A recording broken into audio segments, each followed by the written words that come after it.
in the greatest part of it right now, our part. It's Halloween. Welcome to Ghost 2001. This is a night when all we do is tell ghost stories, nothing else.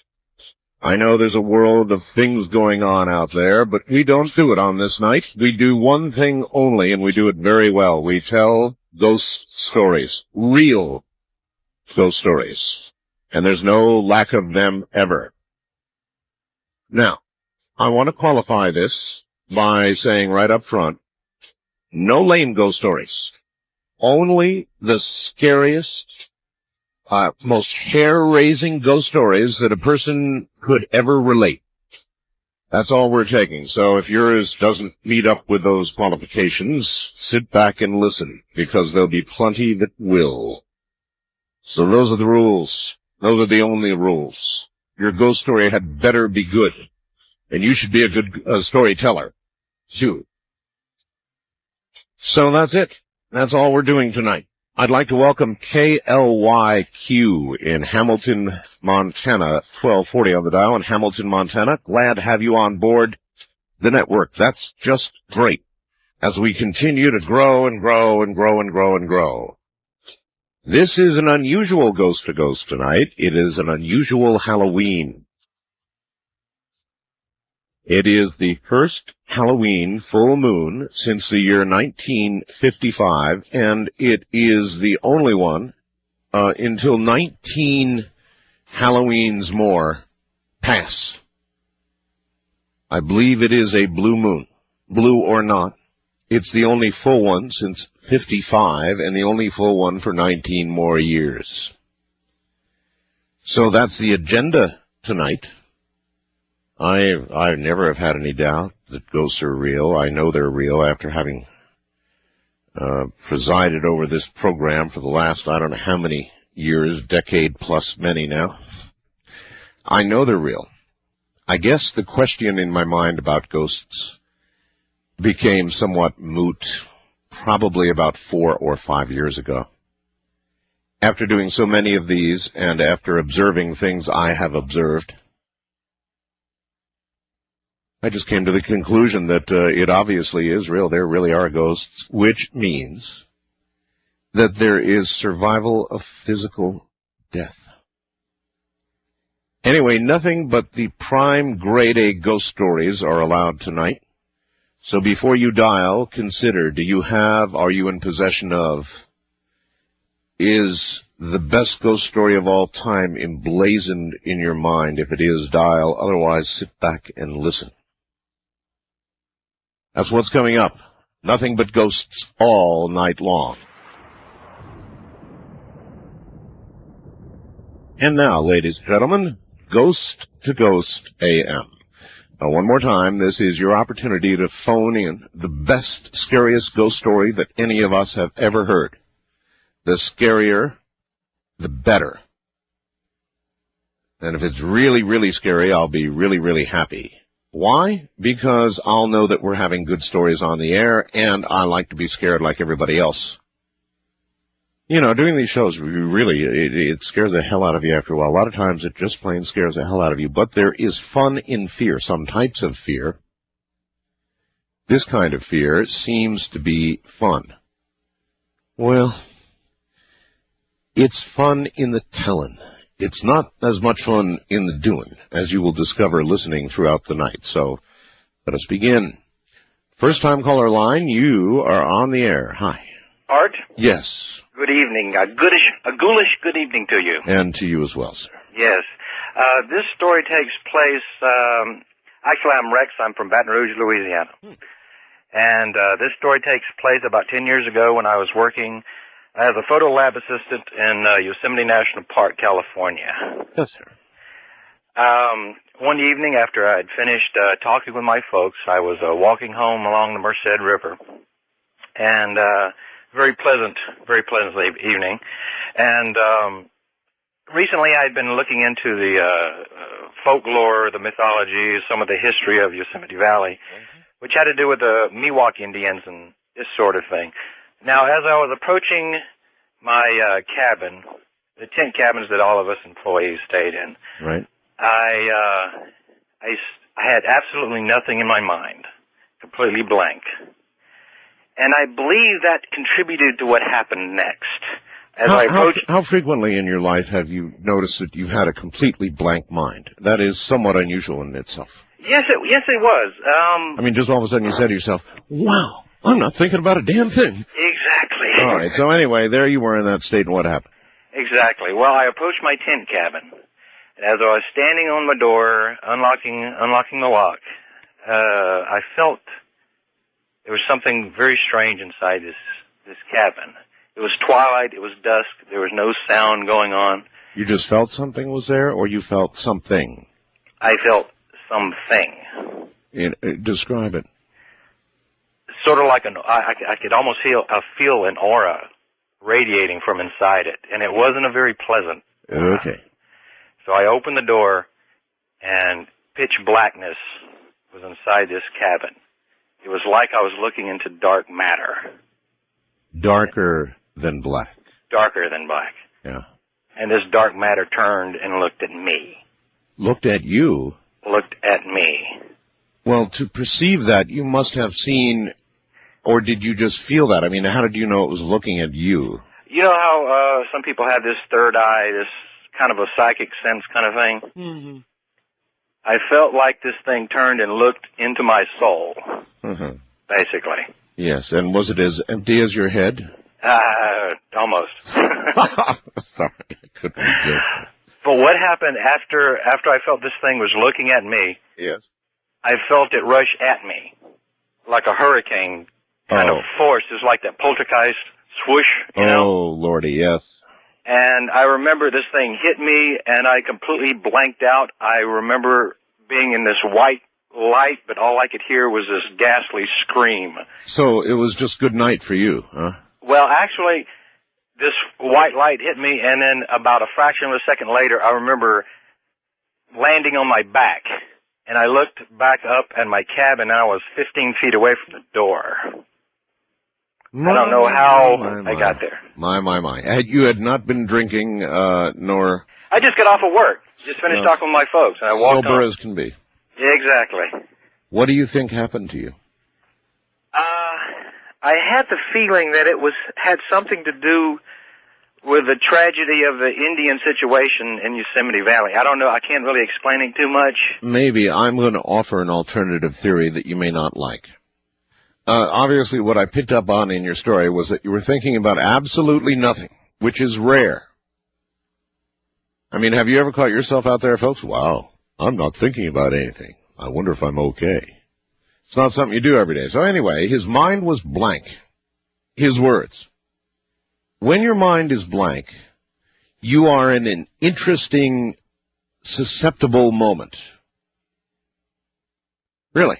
If the neurons aren't particularly firing in any direction, and it happens, it does happen, then you are very susceptible. So what may have happened to him may have happened at that exact moment because he was so vulnerable. Interesting. Wildcard line, you're on the air. Good morning. Good morning, Art Bell. How are you? I'm okay, sir. Where are you? This is Anthony in Macon, Georgia. All right. And I'd like to relay this ghost story to you before I transform into a Canis lupus. So this story... do you do that from time to time? Occasionally. Occasionally I do. Especially on nights like this. Yeah. But about 1975, I was approximately 6 years old. I was visiting my grandmother here in Macon, Georgia, and this was shortly after my grandfather had passed away. He was an avid golfer, and he had a heart attack on the golf course. Appropriate. Yes, dying while he was doing what he does best. And or liked best, or loved. Exactly. It's the way to go. Sure. And we were visiting my grandparents' house. Now my grandmother was just residing there. And this house had an added-on room that my grandfather had designed and built. He was an architectural student from Georgia Tech. Right. Graduated from Georgia Tech. And this room he had built and designed. And when we had visited, I would stay in that room, and the extra bedroom in there. Sure. And one night I was in there, fell asleep. I wake up out of nowhere. I don't know what woke me up. I just woke up, and at the foot of the bed was a glowing figure, white glowing figure. Okay. Just staring at me. Now, there was no sort of facial expression. That's what I was going to ask. Yeah, right, there was no face, okay. No facial expression, but it was facing me because it just, seemed to be staring at me. Sort of an outstretched sort of arms, but you didn't see any arms. It was sort of just maybe sort of a flowing sort of gown. That'd be enough for me. You would know it was a spirit. Exactly. So, like any 5, 6-year-old young man would do, I ducked under the sheets. I said, "Whoa, wait a minute." That would have been my move too. Right. Under the covers. Exactly, because you're always safe there. Yeah. But then I, took another peek, and on that peek, it was still there. Oh, that's bad, because usually when you come out from under the covers, it's gone. No, it wasn't. Okay. It was gone. It was still there, and then I went under the covers again, and I did not return up from the covers, and I fell back asleep. But get this. Yes. Now, this is the kicker. When I woke up the next morning, yes, sir, on the ground near the foot of the bed was a golf ball. So your granddad had been there and left a sign for you, a golf ball. I would either that or somebody was playing a elaborate hoax on me. But as I said, I still have his golf clubs, and I have some of his golf balls. So maybe they just happened to be in that room, and I just didn't notice them when I went to bed. But it was an eerie thing. I hear you. All right, thank you. Yes, the covers. The covers were always refuge from. For me, it was things in the closet. To this very day, I cannot abide an open closet while I sleep. I will not go to sleep with an open closet. Because a little 6-year-old Art was absolutely certain there was something in his closet. Certain. And I was manic about having the closet closed, and how's this for an admission? I still am. East of the Rockies, you're on the air. Hello. Hi, Art. How you doing? I'm okay, sir. Where are you? My name's John. I'm calling from Colorado Springs, Colorado. All right, John. Got kind of an unusual story. Just to give you a little bit of background, I grew up in a small town in Minnesota. Yes. Grew up with a pretty good knowledge of the spirit world or demons or ghosts or what have you, that stuff existed. I believe that it existed. Sure. Always felt like there was something in my room when I was growing up. Used to have strange dreams. Sometimes I would have dreams where I felt like I was being spiritually attacked, where when I woke up I couldn't speak, or when I'd go to sleep, it seemed like the moments between being awake and going to sleep could be a lot of fear. There is a lot of fear. That's when people have OBEs. That's when they have things that freeze them in place. I mean, paralyze them completely. That's when I think you're susceptible to best seeing across the veil anyway. Yes, I agree. That's a good way of putting it. I think that's a time when you're sort of wide open to anything that's looking for you. Absolutely. And like I said, I grew up with this, and I think people are real resilient because I think you can grow up around this sort of stuff, and even as I got older, things would happen or something would drop in my room, and I'd come up with an explanation of how it could have happened. But everything will culminate when I'm about to tell you. But anyway, I joined the Army in 1989, summer of 89, and about 8 months before that, something really strange happened. Now, what I'll tell you is at the time, my mother and father were separated, and eventually a couple years later they would get a divorce. Right. At the time that this story happened, my father had not been living with us for probably about 4 or 5 months, quite a while. Right. I'm just sitting in the living room one night watching TV. My brother was in his room, which is on the other side of the living room wall. Yeah. And I saw my father walk through our house. As a solid... As a solid being. Your real dad? I mean, he was... Absolutely. And people, when I tell this story, people always say, well, what year did your father die? He didn't die. He's still alive today. Gotcha. So it's kind of strange. Well, anyway, he walked through the hallway, and there was a door open on one corner of the living room, and that's where I saw him.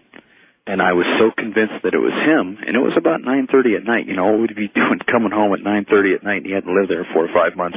Right. You don't think of that right then. Of course not. So I get up and I follow him into my parents' bedroom, and when I had been in there for, I guess, about 10 seconds or something, I felt a very real presence, the same kind of thing that I felt growing up, going to sleep in my room, that same kind of feeling that, very hard to describe, but, you know, I know the feeling. No need to describe it. Right. There's something else in the room that's a sentient being of some type. Absolutely.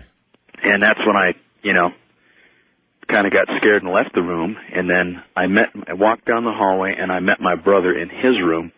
And he said, "Did Dad just walk by?" And I said, "Yes, he did." What? Really? Absolutely. Now, the really strange part about it is my father was wearing a particular sweatshirt that I remember him wearing a lot when I grew up. He used to wear it when he'd work on cars in the garage. Yes. So I still remember to this day he had this purple sweatshirt on and a pair of blue jeans, and he wasn't wearing shoes. He was walking in a pair of socks, and he was kind of walking sort of forward on his toes. That's the way he used to walk through the house. And you're telling me that your dad was not dead. Absolutely not. Your dad was still alive, right? Right. I mean... That's really fascinating, and it's about the second or third story of its kind that I've ever heard. But I have heard a couple of others, sir. Well, and that's kind of what I'm wondering, and I hope maybe you or somebody could shed some light on this, because I've heard of something called a doppelganger. Oh, there's a million different explanations for it. Thank you very much. A million different explanations, but one possible explanation is that all living things, present and past, have a spirit that can leave the body. This has been a particular point of interest, actually, for me for some time. Ghosts of the living. What does that mean? If there are really ghosts of the living, as there are certainly of the dead, then it says something fairly profound, I think, about the nature of spirit itself, the nature of the soul itself, doesn't it? It's an area that I would like to see some ghost investigators really bore in on. They tend not to do it, I think, because to them a ghost has to be dead, out of the old living body to be a ghost. Well, I have a different vision of all of this, and it includes the possibility that every living and passed on soul has a nature of spirit that we don't fully understand yet, but the kind of call we just had, the kind of report we just got, begins to take us down a path of understanding that may buck up against some of the mainstream thinking, if you can call ghosts and stories about ghosts mainstream at all ever. Probably not. I'm Art Bell, and this is Ghost to Ghost AM. Wanna take a ride? Call Art Bell from Kingdom of Nye. A full moon, a blue moon, decorates our Halloween Ghost to Ghost program, 2001. I'm Art Bell. In the nighttime. Good evening, everybody. Ghost to Ghost continues right now with all of you. You'll convince yourselves before the evening's over. West of the Rockies, you're on the air. Good morning. Hello. Hello. Yes, Art, I have a... West of the Rockies, call toll-free, 1-800-618-8255. Okay, I've got to bleep out your last name. You're not allowed to give your last name. So you made me hit the button. Your first name is Burke, and you're in Washington, right? That's right. Okay, Burke, what's up? Well, back in 1991, I was a student at the International Summer School in Oslo, Norway. Uh-huh. I was one of 60 students and 2 professors who took the long weekend trip from Oslo to Bergen and back. Yes, sir. And on the last leg of our trip, we stopped in a place called Blåfarverket. That means the blue color works. It refers to the small glass-blowing factory there. Yes. Well, we went into this Viking-style longhouse with picnic tables and sat down to eat dinner. Here we were in Norway, and what do you think they served us? Chili. Reindeer? No, chili. Chili? Yes. Chili. I couldn't believe it. The guy sitting across from me was from Texas. His name is Andrew. I bet he could believe it. Oh, yeah, he said something like, "Oh boy, chili, they knew I was coming." Uh-huh. Well, I didn't like chili. I just ate bread. It's nice dinner rolls for us. After we finished eating, Andrew picked up this sugar cube from a little bowl. He said, "You see this? I'm going to feed it to that goat out there." Goat? Goat, yes. There was a little barnyard with a little barn. I think it was a petting zoo. Oh, yes. All right. Well, anyway, I said to Andrew, "You can't do that. It says on the sign out there in Norwegian, English, and German, 'Please don't feed the animals.'" Right. He said, "Oh, yeah? Watch me." I've known kids just like your brother. What? I've known kids just like your brother. No, he's not my brother. Oh, like this guy, anyway. Yes, Andrew. Andrew. Yes, well, we walked outside. Andrew stepped over the 2-rail fence. He walked around the corner of the little barn. Then he came running back, climbed back over the fence, and said to me, "That goat was evil. It wanted to kill me." He looked around, and he said, "Hey, look at that mine over there. Let's explore it." And I said, "You got lost in that castle in Bergen. You have a bad sense of direction." You're going to have to get to the point of the story. Yes. We walked into this mine. He looked to the left, and he said, "Hi, how are you?" "Yeah, there's a human head in there." A human head. A human head. I looked, and there was. A human head. Yes, it had purple skin, no eyes, sunken cheeks, and brown disheveled hair. When I saw that, I made a noise like, "Yeah," and I turned away. When I looked back, it was gone. The human head was gone. It was gone, yes. All right, I appreciate your call. Human head story. Purple skin, huh? Well, I haven't seen one of those. First-time caller line, you're on the air. Hello. Hello, Art. Yes. Yes, sir. I'm a retired police officer from the Midwest. Yes, sir? This happened about 15 years ago. This has bothered me ever since I went on this call. It was a domestic disturbance it was a disturbance non-domestic. When I arrived, a lady told me that there was some loud thumping going on in her condominium. She lived on the bottom floor of a 2-story condominium complex. Right.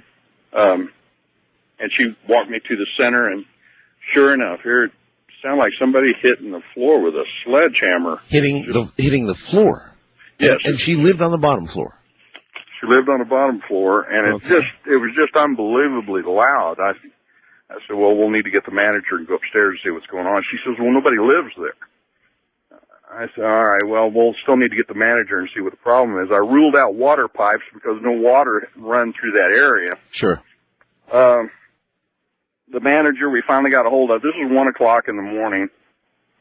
We went inside, and she said, "What is the problem up here? I don't understand this." And I said, "Well, the loud thumping." And she said, "Well, no one's lived in here for about 6 weeks. This is where Colonel Wilson died."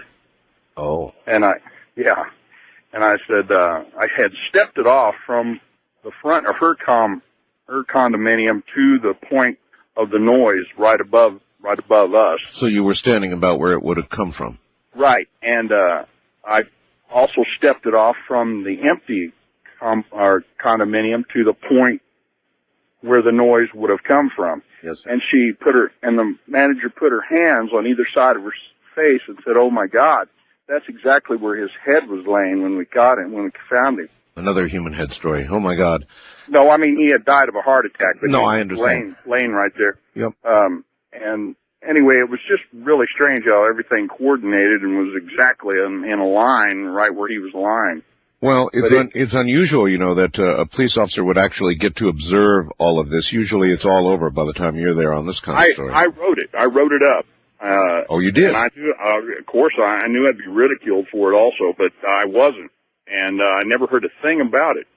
But I said I heard the noise. It was loud, and it was very loud. It sounded like something 10 or 12 pounds being dropped right on the floor. And well, let me ask you this. I have had endless emails from law officers all over the country about these kinds of things. Inevitably, of course, they don't want their names used.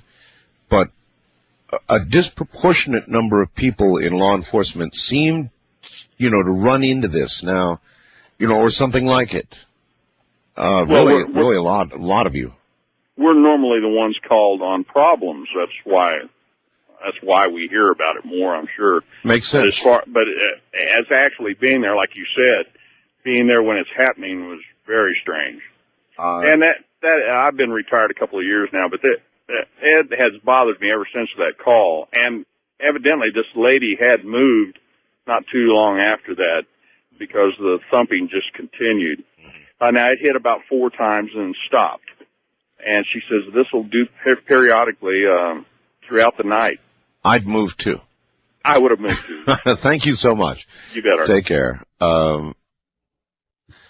That suggests a spirit behind, a spirit left behind. And that brings up all kinds of questions about whether we're really conscious on the other side, and apparently we are. I think from everything I've heard, from all the investigations I've done into ghost phenomena, I would have to say I think we're probably conscious on the other side, although it seems fairly clear that an awful lot of the dead don't know they're dead. They simply don't know they have died. And that's interesting because you would think any attempted interaction of a consciousness on the other side would immediately notice, hey, something's wrong here. I'm passing through walls. People aren't hearing me. Something. I'm dead. Or maybe it's not that easy. Wildcard line, you're on the air. Hello. Hello, sir. How you doing tonight? All right. This is Dean calling from Tampa, Florida. Yes, sir. And one thing I would like to say is I agree with you. I think we actually exist on many different levels, in fact, and even as in life and as we pass to death, I think in a sense, I think a lot of us in our sense of awareness, we tend to almost tune into that, and I think we each get glimpses of it, but maybe not the full picture. And maybe that's intended. I think so, sir.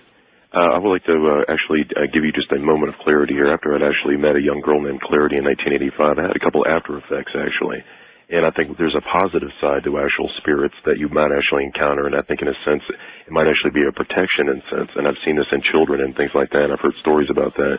I had an experience. I was driving to Irving, Texas, in fact, on a major highway coming out of the Dallas-Fort Worth Airport. And I just bought a new car, driving down. It's about early 1986. As I'm just coming onto the highway, this rather large 1970 Cadillac, one of those old ones about 9 feet long, sir. Sure. Yeah, it kind of takes one of those. He decides he wants to take a right and go across 3 different lanes. Suddenly he just cuts right in front of me, and I start doing 360s on the highway. And this is right at rush hour. We're talking 3-way highway, 3-lane highway. Right. As I'm doing 360, sir, I'm starting to come up over on 2 wheels, and I start noticing, like, almost literally, as I look back on it, almost an angelic whirlwind of just, and it wasn't like people, but it was almost like a sense of protection, because I can almost remember how quiet it was as I'm doing these 360s, going up on 2 wheels and watching people drive around me, yet not being touched. And the most amazing thing is after I crossed 4 lanes of traffic, I suddenly realized I'm going backwards. I look up, and in my rearview mirror, sir, somebody's sitting in my back seat. Holy smokes. Well, number one, I was by myself. As I look back in front, I noticed all traffic has stopped, and I'm slamming on my brakes. I look up back again in the midsection, the barrier between the actual 2 highways. Right. I'm coming upon that, and I'm doing about 40 backwards. As I'm looking up in the rearview mirror, well, whoever was sitting in my back seat, well, they're gone now. So I'm appreciative of that because I didn't want to have to deal with that. But secondly, I'm watching the barrier and me coming up doing about 40. I stop within about 3 feet of it. Not a scratch on the car, nothing. I've completely stopped rush hour traffic in the middle of Dallas-Fort Worth. Everybody's literally walking out of their car, looking at me like I've just filmed some stunt movie. And you were no doubt convinced you had been saved by some sort of angelic presence. Exactly, sir. And all right. And to make it... Yes, sir. To make it very quickly and short, 2 weeks later, I'm coming around a little S-turn in Irving, Texas. Suddenly it's a rainy thing. All of a sudden I start losing the grip of the car. I'm just starting to go over a cliff. Suddenly I stop, sir. I got out of the car. I look around. There's handprints in the front of my car as the rain's dropping like that. You can literally see it's somebody tried to stop my car. There are people out there protecting us. Shades of San Antonio, Texas. All right, well, that is interesting. Have you ever wondered have you ever wondered, when you see an accident that's so horrible, you know, a car is totaled, it's mushed, there's nothing, and somehow somebody came through it completely unscathed. It occurs. These things happen. And a lot of times you get stories like the one that man just told. No matter what chaos was around him at the moment, the instant all of this occurred, and it does occur, of course, basically in an instant, an accident like that, he kind of gave it to us in slow motion. It may well be that, and who knows why, but there may be some protection, and of course everybody would say, well, then why doesn't everybody get protected? I don't know. They just don't. But something that through it all won't let you get touched, no matter the mayhem all around you. You hear about these miracles, seeming miracles, all the time. East of the Rockies, you're on the air. Hello, Art. How are you this evening? Okay. All right. Well, this was about the middle of last July. Where are you, sir? This is Dave and Christopher. Dave? Yes. Okay, Dave. All right. And we were up camping in White Pines up at the northern end of Illinois. Right. And we had just finished a late dinner, and we were sitting around a roaring campfire, starting to get cool out. And we decided to do what most people do around a campfire, see if we could drum up a few ghost stories. Okay. So we're sitting around, and everybody's trying to think, and all of a sudden there's a rustling behind us in the dark, you know, the trees and such. And we look over, and out comes this little black cat. Yes. And you know how some cats are very socialized. They come by and they rub up against you. Okay, well, this little thing came and got up in between the people and the fire and started, as she walked by, she'd give you the little tail hug, like, you know. Oh, and, yes. Yeah, you know, so she's walking around, and people are just watching her walk and touch and walk and hug. And she gets around to these two girls that are just about the other side of the fire from me. And as she does, she stops for a moment, and the girl, who absolutely loves cats, reaches over and starts to give her a scritch on the back. Right. And the tail goes up, and all of a sudden the girl darts back, screaming, turned completely white, and the girlfriend next to her does the same thing. As it turned out, when she had reached over to scritch the cat, she had actually gone through the cat. Her hand went through. Her hand went through the cat. Through the cat. After this cat had walked around half the people at the campfire, touching and hugging as she walked by, rubbing their leg, and everybody swears up and down they felt the cat. Yes. Felt the fur. Yes. And everybody starts looking around for the cat, and the cat's gone. All right, and there's nothing but like a wall of thicket and leaves back where the cat must have gone. Somebody picks up one of these Q-beams, goes back in the direction of where we thought the cat had gone, and there's nothing there. Uh-huh. That's fascinating. So puts her hand right through the cat, huh? Puts her hand almost right through the cat. As she starts to scratch it, it's like it started to. No, I understand. Turn to gas. That would produce. It would produce a scream, all right. Yes, very, very interesting. Thank you. Now, of course, that suggests that we ponder the possibility of animals also being ghosts, the spirit of animals surviving physical death and appearing to us. Or does it suggest the possibility of something that transforms itself into another state? I don't know. You decide. West of the Rockies, you are on the air. Good morning. Good morning. Hi. Where are you? I am in Oregon, Elmira. All right. Good. Well, My name first, is Anisha. And your first name is? Anisha. Anisha. That's a good name. Thank you. Yes, I have a story. It was from my grandmother. Sure. Her father was dying. He was in the hospital. And one day she came home. She was doing the dishes. And then all of a sudden she could not breathe. So she had to go outside, and there was this intense light. Huh. And she still couldn't breathe. Later, after about 15 minutes, I do believe. Right. Finally, she could breathe, and she felt a sense of relief. Well, during a 15-minute period, she had to catch a breath or two. Oh, yeah. Yeah. Anyway, so she was more or less fine after about that period. Yeah. And then her mother my great-grandmother. And the minister came and told her that her father had died.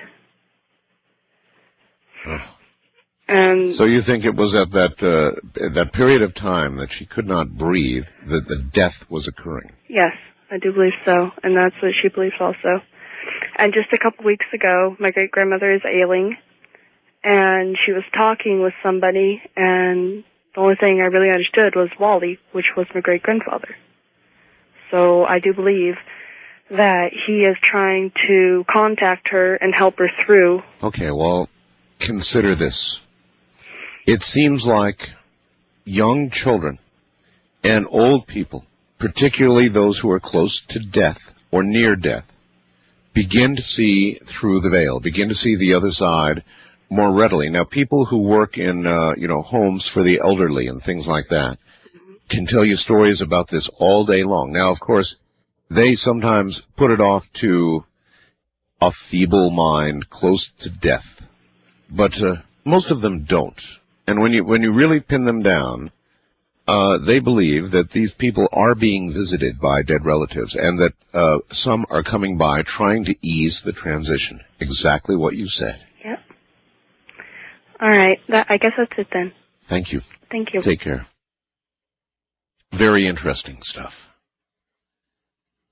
But the youngest and the oldest seem to have the best contact with the other side of the veil, and can even perhaps readily communicate.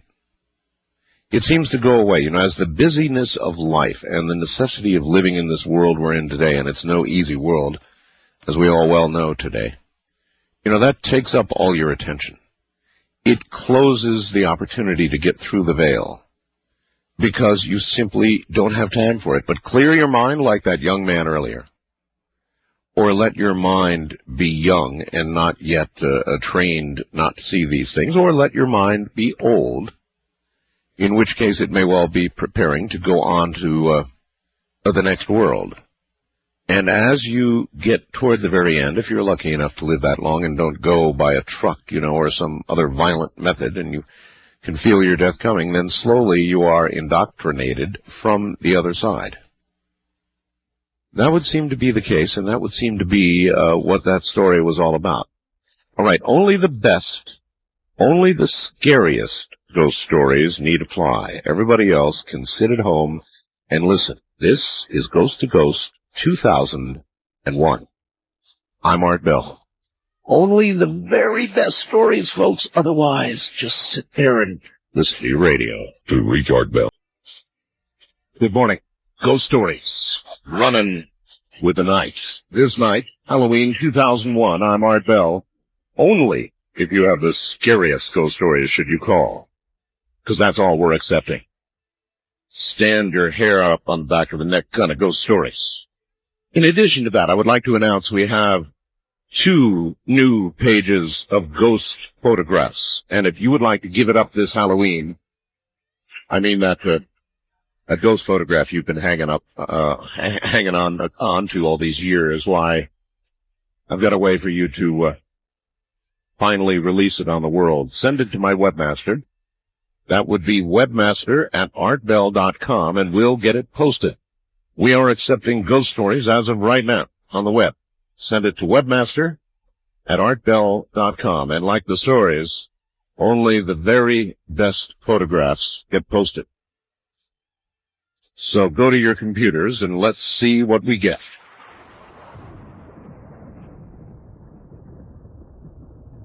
And we indeed run back into the night. On the first-time caller line, you are on the air. Hello. Hello, how are you? I'm okay. What is your first name and where are you? My name's Melanie, and I live in Atlanta, Georgia.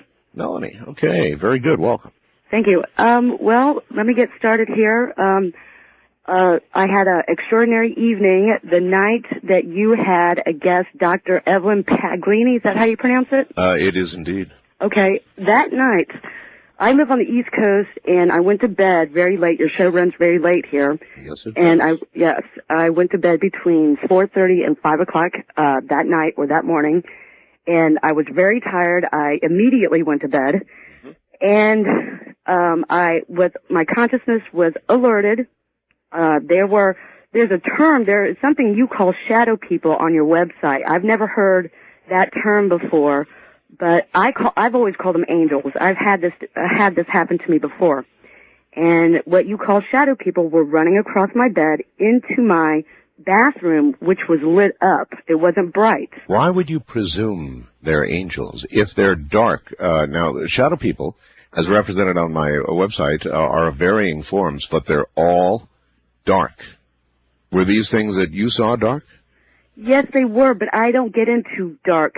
I don't get into the dark part of it. Gotcha. Okay. So you thought of them as angels? Yes. And they'd run across you into the bathroom?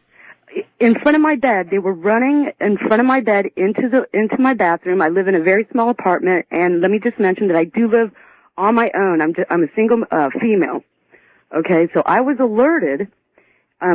My apartment wasn't bright. It was maybe they all have little teeny weeny pea-sized bladders. Pardon me? Maybe they all have teeny weeny pea-sized bladders. Well, I don't think that's what they were doing. But they were running. They were headed to your bathroom, right? Yes, they were. Mm-hmm. But I don't think that's what they were doing. I just think that they like to come down and be with me, because I've had this happen to me before. Yes. Okay. So, I was alerted. My consciousness was alerted, but I was still in a sound sleep, and I wanted to wake up. I was frightened because I really thought there was a human being in my apartment. Okay? A being that I live on my own. I could not wake up, and they kept on running, and, they were having a party in my apartment. And eventually, like I said, I went to bed between 4:30 and 5 that morning. I eventually woke up. It was very hard for me to wake up. They did not want me to wake up. But eventually I woke up. I went and got a kitchen knife out of my kitchen, and I put it on my nightstand. Went back to bed. Woke up the following afternoon between 12 and 12:30. So you mean you would have sliced up one of these little bundles of joy? Well, I wouldn't have sliced them up. If there was a human being, I would have sliced the human being up. I see. All right. Okay? Yes. So, it was so real, I actually thought that there could be an intruder in my apartment. That's how real I've got the feeling, right? Understand. Okay. So I don't use an alarm clock. I'm very regular. I wake up between 12 and 12:30 every afternoon. I work in the evenings. Mm-hmm. As soon as I wake up, I look at my clock on my nightstand to see how much longer I can sleep before it becomes 12:30. I do it all the time. Okay. So I get up, and it's 12:30 the following day. I go to my kitchen to make some coffee, and I notice my clock radio in my kitchen is blinking. Okay, so the power went out. Right. I'm waiting for my coffee to brew. I get my coffee. I go back into my room where my computer is, because that's what I do in the morning. Is I have my coffee and I watch and I play on my computer. Yeah. And I notice the clock radio next to my computer is blinking. Okay. Okay. Now remember, I woke up and the clock on my nightstand was not blinking. Yeah, you're right. So. Hold on. Okay. So I get on my computer. It is on safe mode. Safe mode. Safe mode. For you non-computer people, that means that it may have lost power and tried to reboot, and reboots in safe mode. Yeah, exactly. Okay. Okay. It usually reboots. It's very rare that it goes on safe mode. It'll just reboot itself. Yep, I understand. Okay. And the day on my computer, the day Dr. Evelyn Paglini was on your show was, I believe, a Thursday. Okay, so that Friday, the day on my computer was changed to Saturday. Yeah, really? And it has, what started it all, Mr. Bell, was the night that you did your experiment with Rush Limbaugh. Uh-huh. I haven't focused or meditated on something like that in, I'd say, a good 3 years. Well, you know what that does, yeah. It opens a door. You've got that right. All right, thank you very much. I appreciate the story. Yes, well, the combination of your participation in the experiment and listening to Evelyn Paglini and being in the state that you were in without getting a lot of sleep really had you totally open to this sort of thing. Now, bear in mind, everybody, that generally when there is a ghost scene, if you are able to record it, you will record a significant electromagnetic phenomena associated with an appearance or an occurrence. And a sufficiently large electromagnetic phenomena would affect the electrical circuits that surround you. Bear in mind, the way it happened. First one room, and then another room, then back to the other room. Pretty strange. Wild card line, you're on the air. Good morning, Art. Happy Halloween. And the same to you, sir. This is Paul, let's say from Central Illinois. Okay. I'm a sheriff's deputy, and... Oh, you are? Yes, until a few weeks ago, I worked the midnight shift. Mm-hmm. My wife and I bought our first house last August. It's a nice, like a 70-year-old house, still in good shape and things like that. Well, one night, it was about September 8th or so, I come home from work, and now my wife, she's a paramedic. She works 24-hour shifts, and on that night she was working, so there shouldn't have been anybody home. That would be back in what we call September 8th, back in the normal times. Huh? Yes. The last of the normal times. Right, that's what makes it easy to remember. Sure. But my wife, she was working that night, so her car was gone. There shouldn't have been anybody home. I came home for a dinner break about 3 o'clock in the morning or so, and I walked in the door, came in the house through the kitchen. As I come in the kitchen, I see the silhouette of a person standing there by the kitchen sink. And remembering I was on duty, of course, the first thing I did, seeing a strange person in my house, was to draw my pistol and point it at this person and tell them to show me their hands. I'm sure. Well, there was a little bit of light coming in through the window from a street light, and this person kind of slowly turned her head and looked at me, and I see it's this little old lady. Huh. And there was you kind of get that strange feeling, and you start noticing that she was a little bit translucent. Oh, really? So I felt kind of silly pointing my pistol at her when I realized what it must be that was going on. So the first thing I could think of to say was, what do you want? And boy, that's pretty good. Some people in your position might have fired that gun. I mean, just out of absolute heart-stopping fright. They might have fired that gun. It probably wouldn't have done a whole lot of good. I think she was already beyond the point that my pistol could have hurt her very much. Good that you could realize that. Man. Anyhow, she looked at me, and she just had this, if you can imagine, a little old lady who's kind of ornery and just knows that she's pulling the best trick in the world on somebody. She just had that kind of bemused, old lady, ornery look on her face. And so, like I said, I asked her, what do you want? And she just kind of grinned at me and then faded out and disappeared. And we haven't had I haven't seen her since then. I mean, she doesn't, move things around in my house or anything. The only thing that ever happens that might be out of the ordinary is every once in a while, if my wife and I are in the living room watching television or something, we have a dog. And there's been a few times that she goes in the kitchen because that's where her food dish is. And she's not the kind of dog that spooks easy. She loves people and, nothing really scares her too much. But she'll be in the kitchen and we'll just hear her let out a little yep, and then she'll just come running back in the living room and cower at our feet. Sure. And whenever she does that, I just imagine that kind of ornery look on that old lady's face and figure she's just playing tricks on my dog. And as long as that's all she does, I guess it doesn't really bother me a whole lot. Well, I understand. Nevertheless, what do you think you saw? And I'm sure it was a ghost. I mean, there's no doubt in my mind about that. I wasn't dreaming. I wasn't asleep. I'd been at work, I've got you. All right. Thank you so much for the story. Take care. Deputy Sheriff. And, of course, seeing is believing. Once you have seen, as that man saw, you will believe. You will never doubt again. You will always know that there is something over on the other side. Whether that's to be your destination or not, you cannot know until your time has come. But there is certainly something there, something that can come through. East of the Rockies, you're on the air. Hello. Hello. Hi. Hi. Yes, sir. I'm on the air? Yes. Hi, Art. Your name is? My name is Dave. Dave. Hi, Dave. Hi. I'm from Canal, Winchester, Ohio. Okay. I just want to start by saying this story began and ended on Halloween night, and it's a pretty scary one, I think. Okay. Let me just start by saying I was in college. I was dorming with a few friends off campus at an apartment, And about half a mile down the road was a house that I suspected to be haunted. I don't, you know, I've seen ghosts before and things like that, which is a whole different story. But I just felt that this house was haunted just from the way it looked, the things that were going on. Nothing actually was going on there. You never seen anybody.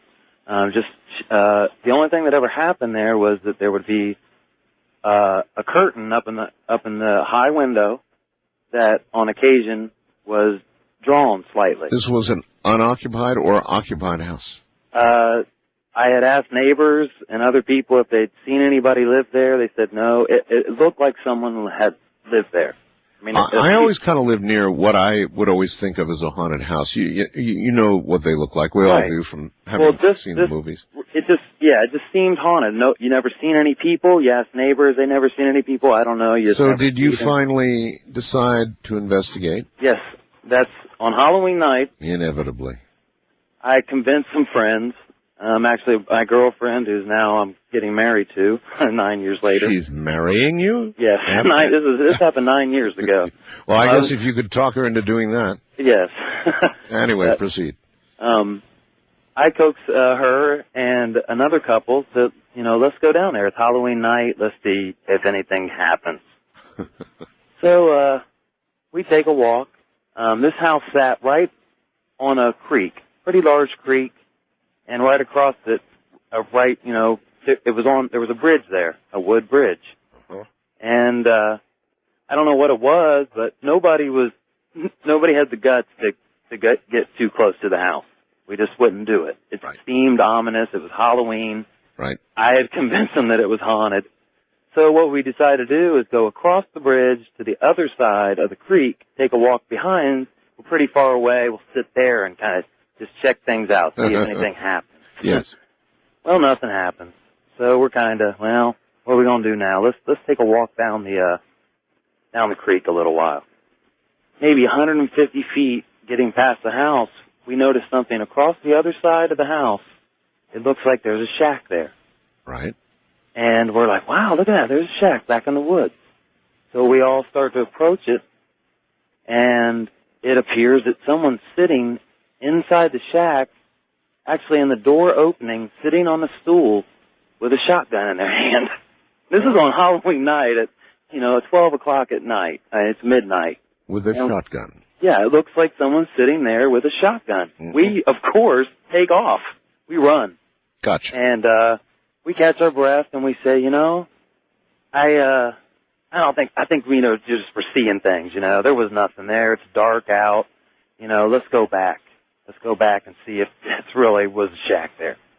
So we do. We go back, and we still see the shack. It doesn't look like the door's open now. So I decide, me and the guy, friend of the girl, stay behind. And we decide to venture and see what's going on. The closer we get to this shack, it just vanishes. The shack vanishes? The closer we get, it just starts to... Missed out. It just is gone. There's nothing there. I mean, now we're there where it would be, and we're just standing in the middle of the woods. Holy mackerel. The only thing... Yes? Exactly at that same moment that we realize the shack isn't there, there's a graveyard of cars. And when I say a graveyard of cars, it was like let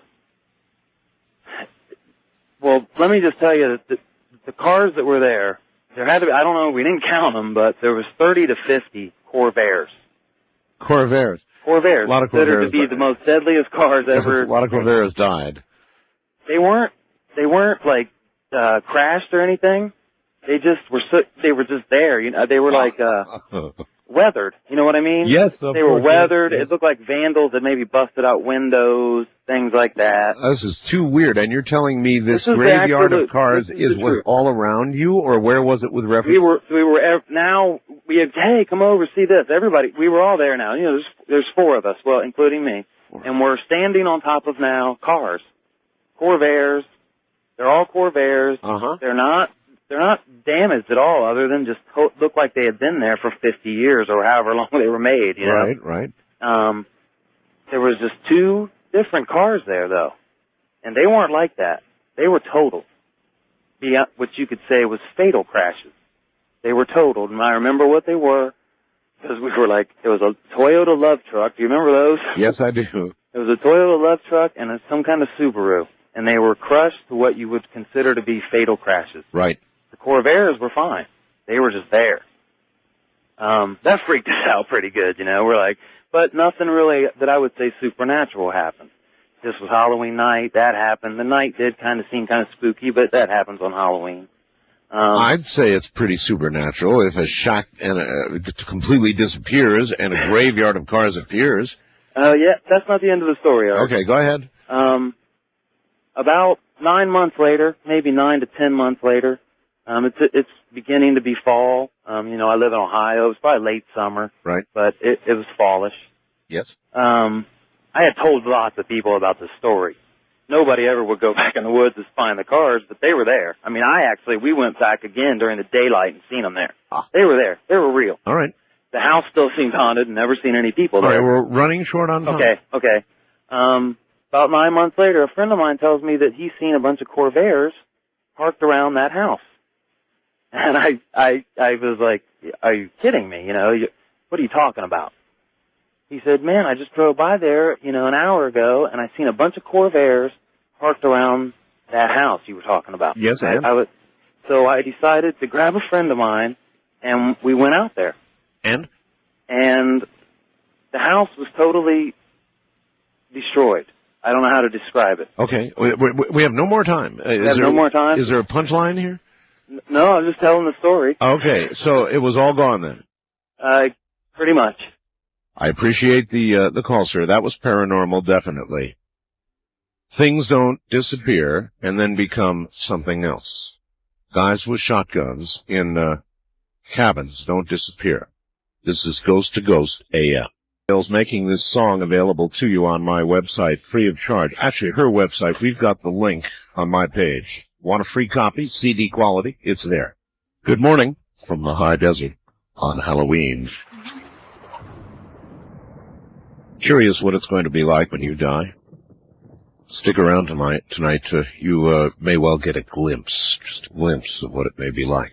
First time caller line, you're on the air. Hi. Hi, Art. This is Alan calling. Art, I've listened to your show a few times, I guess, and I've wondered occasionally which one of the calls were real, which ones weren't. But I don't know. Are you real? Well, I'll tell you a story. First of all, turn your radio off. I thought it was. No, and I can't continue with the call if you don't. So. Okay. I guess it began when I was 6 years old. I would swear there was something in my closet. I would watch my closet doors, okay? I knew the exact width of that my closet door was open. Right. Okay? Right. It began this way. Night after night after night, I would watch it. One morning, the closet doors were completely open. I questioned everybody in the house. No one had touched it. Okay, this is how it began. Secondly, I had one of these things I learned from your program was an out-of-body experience. Yeah. I was frozen on my bed. Okay, I was tingling all over, and I could not move, and I was scared to death, and I just began praying to Jesus, please, Jesus, please. That's a precursor to an out-of-body experience, yeah. Well, I also did the same thing with the door to my room. It was the closet door and my door to the room that I would watch, and there would be a crack in the door, and I would watch that crack every 10 minutes. I would look at it. Why? I felt like there was something outside there. You mean inside the closet? Inside the closet and also outside the room, outside the bedroom. Oh, I see. So, once again, one evening, that door, every time I looked at it, it seemed like it would be a quarter inch or a half inch wider. And it got to the point where it was about 2 inches to 3 inches wide. And one night that was happening, and I couldn't move. And I started to look at the door, and so help me, Jesus Christ, as He is my Lord. The door started to have a light green color around the background of it, like the light from behind it, and a mist around it. And I got up out of bed because I had been released from this hold that I used to call it. It was just a hold. And as I approached the door, And as my hand reached out to touch the door, praying to God the whole time, the door fell backwards away. Fell backwards away. Right. And I ran back into the bed and just covered up and started praying. Oh, Jesus yeah. See, Christ, at that point, I'd have a heart attack. I mean, and I ran into my mother's and father's room, and I slept there all night, and they acted as if nothing was wrong whatsoever. No, see, that's my nightmare. That's really my nightmare. Oh, God. If I were to walk up to an open closet door, to close it because I don't allow them to be open. I just don't. And the door fell backward. I don't know what I'd do. I'd probably have a heart attack. Absolutely a heart attack. Wildcard line, you're on the air. Hi, Art. Hi. This is Ann from the Springfield, Missouri Ozarks. Hi, Ann. And I have a story for you a ghost story that completely changed my life. I bet most ghosts, really, people who have encounters with ghosts have their lives changed, period. But go ahead. All right, I'm a Cherokee historic reenactor. We're called buckskinners. We have pre-1840 camps. I own an 18-foot teepee, wear buckskin dresses, cook over the campfire, and sleep on a buffalo robe. Okay. In 1994, I attended an 11-day rendezvous. That's what we call our camping events. Yes. It was held at Fort Washita, Oklahoma. It was an old Confederate Civil War fort and cemetery. There were about 300 camps, hundreds of people dressed in proper period attire. Sunday was the last day of the rendezvous. Saturday afternoon, we celebrated a lovely wedding of a couple, complete with medicine man and ritual ceremonies. Right. That night, a group of the wedding party got really partied hardy, drinking and loud drumming into the wee hours of the morning. Sunday morning, people started tearing down their camps. My husband and I decided we'd stay through Sunday night and break camp Monday morning. Everyone else was gone. The guy next to us stayed in his trapper's tent. He decided to stay along with only 2 other lodges. The rest of the 300 camps were gone by Sunday afternoon. Okay, it's now 11 o'clock Sunday night. After finishing a wonderful dinner and sitting around the campfire, my husband decided he'd go up on the hill and get our truck and bring it back to the primitive camp. Mm-hmm. While he was gone, all of a sudden I started feeling really scared, and I'm not the kind of woman that gets scared easily. Right. The hair on my neck was literally standing on end, and I didn't know why. He came back with the truck. I still had on my white buckskin dress and was holding a candle lantern, and I walked to the truck to meet him. He was very nervous himself, saying he felt really strange. From a distance, he said, I look like a ghost. Suddenly, these birds started flying above our heads, screaming a high-pitched, shrill sound. These were ravens and owls. This was at midnight sharp, okay? Yes. And this was totally weird. Ravens and owls don't go flying around at midnight doing this. No. By now, a spirit of sadness and remorse had overcome me, and I was crying and sobbing. We decided, we started hearing drums all over the area. And these were ghost drums, Art. There wasn't anybody there. Some were nearby and others were far away, and they were Indian drums beating fast like war drums. Right. We got into the teepee. I kept the fire going really strong. We smudged the lodge and said prayers. We could hear waves. We could feel and hear waves of ghosts coming by the teepee all night long, Art.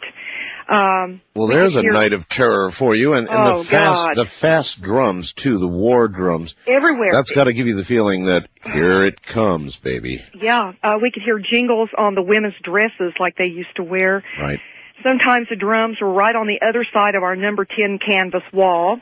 And so you lived through the night. Yes, about 5 o'clock, I suddenly got really tired at 5 o'clock in the morning. I fell asleep with a roaring fire and the candle lantern lit. 30 minutes later, I woke up, Art, to a cold, dark teepee, and the canvas door was gone. I shook my husband and said, my God, wake up. He got up and looked outside the lodge, and the teepee door was twisted and leaning up against the wall of the teepee. Now, that doesn't make any sense. There was no wind, and I had a heavy dowel on the bottom of that teepee door. There was no way that thing lifted up, twisted, and was leaning against there. But the really spooky part, Art, was that the fire was out. The fire was out, yeah. And it was completely cold. No, I've got you. Bad night. Thank you. Thank you. Thank you. Oh, that's a wild one. A whole Indian nation arose around them that night. Lucky to live through that. Oh, man. East of the Rockies, you're on the air. Hello. Hello? Hi. Yes, What is your first name? Lynette, Lynette, and where are you? Oklahoma, Okay. much like the last caller. Right. And when I was 9 and my little brother was 7, our father owned a service station, which the service station was the front of the building, and the back of the building was our home. And as a lot of old service stations used to be, we lived on a major highway. America from coast to coast used to be dotted with places where the gas station was out front, house Right, was in this back. was on Route 66 across the street from the cemetery, no across kidding. the highway. Oh, from the I traveled cemetery. that road many times. And it was a highway that had an overpass, and lots of people were killed there. But we were, my father also owned a restaurant just, maybe 100 yards away from the service station. Right. And he and my stepmother were there running it one evening, and my brother and I were home by ourselves. It was a rainy night, and when Dad had closed the service station at about 8, he was very security conscious. He was a much decorated naval man, very no-nonsense kind of guy, not a paranormal believing individual. Sure. And my brother's bedroom the door to his bedroom was the door that you could go through and go into the service station. And we were sitting on his bed playing something with our little cars or something, and we heard the door to the service station open, and we knew that wasn't right. And we heard footsteps, and we both looked up at the same time, and we looked at the door, the partition door. Right.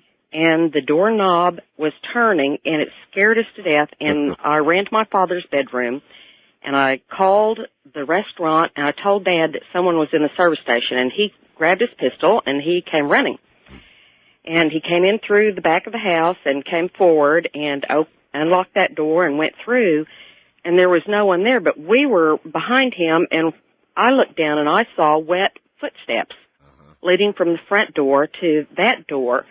Dad, I don't think, looked down. He was just checking the service station door. Yes, of course. And he saw nothing. And this was the same man that when he died in 1973, after a lengthy illness, he had built a house downtown in the little town of 1,000, and his wife survived him by 3 weeks, and she was the archetypal evil stepmother, had no friends and not a friend of ours.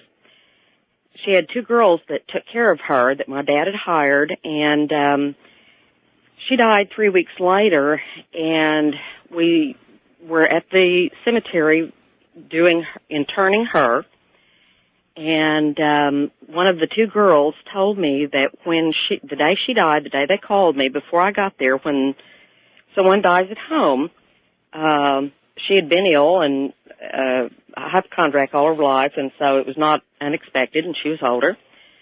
A police officer just simply is sent, and they verify that someone's died, and Sure. no big deal. So the police officer was standing there talking to one of these 2 girls, and or I guess to both of them, and then he looked toward the front door, and then he looked to them. He said, "Who was the man that just walked through?" And both of the girls looked at each other, and they looked at him, and they said, "Well, we didn't see anything." What she told me, or both of the girls told me, is that they had seen a man walking from the front door of the house to the back of the house down the hall to this woman's bedroom since my father's death. Well, there you are. Thank you. That's typical in so many ways. Frequently, when one person, one soulmate dies, the other follows very quickly. And of course, the other aspect of that, again, a police officer there to actually observe this. A lot of cops see these things. A lot of cops. Why? Because they're around extremely stressful situations. Frequently, they are around or close to death and dying because they are called, right? All the time. They're called. So would it surprise you that they would see so many things? Not really. Not really. West of the Rockies, you're on the air. Hi. Hello. Who, me? You? Oh, okay, me. Okay. Yes. I got a few stories, but I'll just tell you one of them. Give me your best shot. What is your first name? Heather, and I'm from Susanville. You don't know where that is. It's by Reno. I'm pretty good. Yes, I've been to Susanville. Okieville. Yeah, well, anyways. Yeah, they filmed Deliverance here. Uh-huh. I'm kidding. Well, one of the stories I have is some kids were saying, oh, there's a slaughterhouse, and it's supposed to be haunted, you know. I'm like, yeah, right. So I just, me and my boyfriend and one of my other friends went there just to get scared. You don't actually expect to see anything, you know, you just want to get scared. And so we went there one time. We went there a few times. One time, it was like we usually go there real late because we don't want the neighbors to wake up. And we went out there, and one time in the field, we heard somebody humming, like a lady humming a tune. Yeah. We were shining the flashlights out there and everything. There's nobody out there. And we were like, oh, man, that's kind of weird. And that wasn't really scary, so we left. And then, like, we came back again.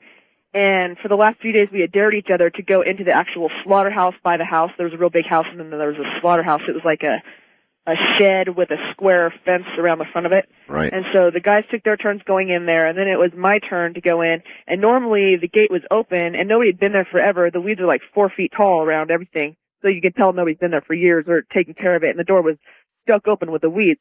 And when it was my turn that night to go, it was the next night, the door was shut. And I'm like, oh, that's just wonderful. So I was already scared.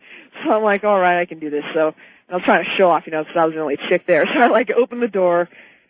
And I just turned, I go right into the shack part. I looked, there's just like an old mattress and some chicken coop wires, and I was like, oh, this isn't that bad.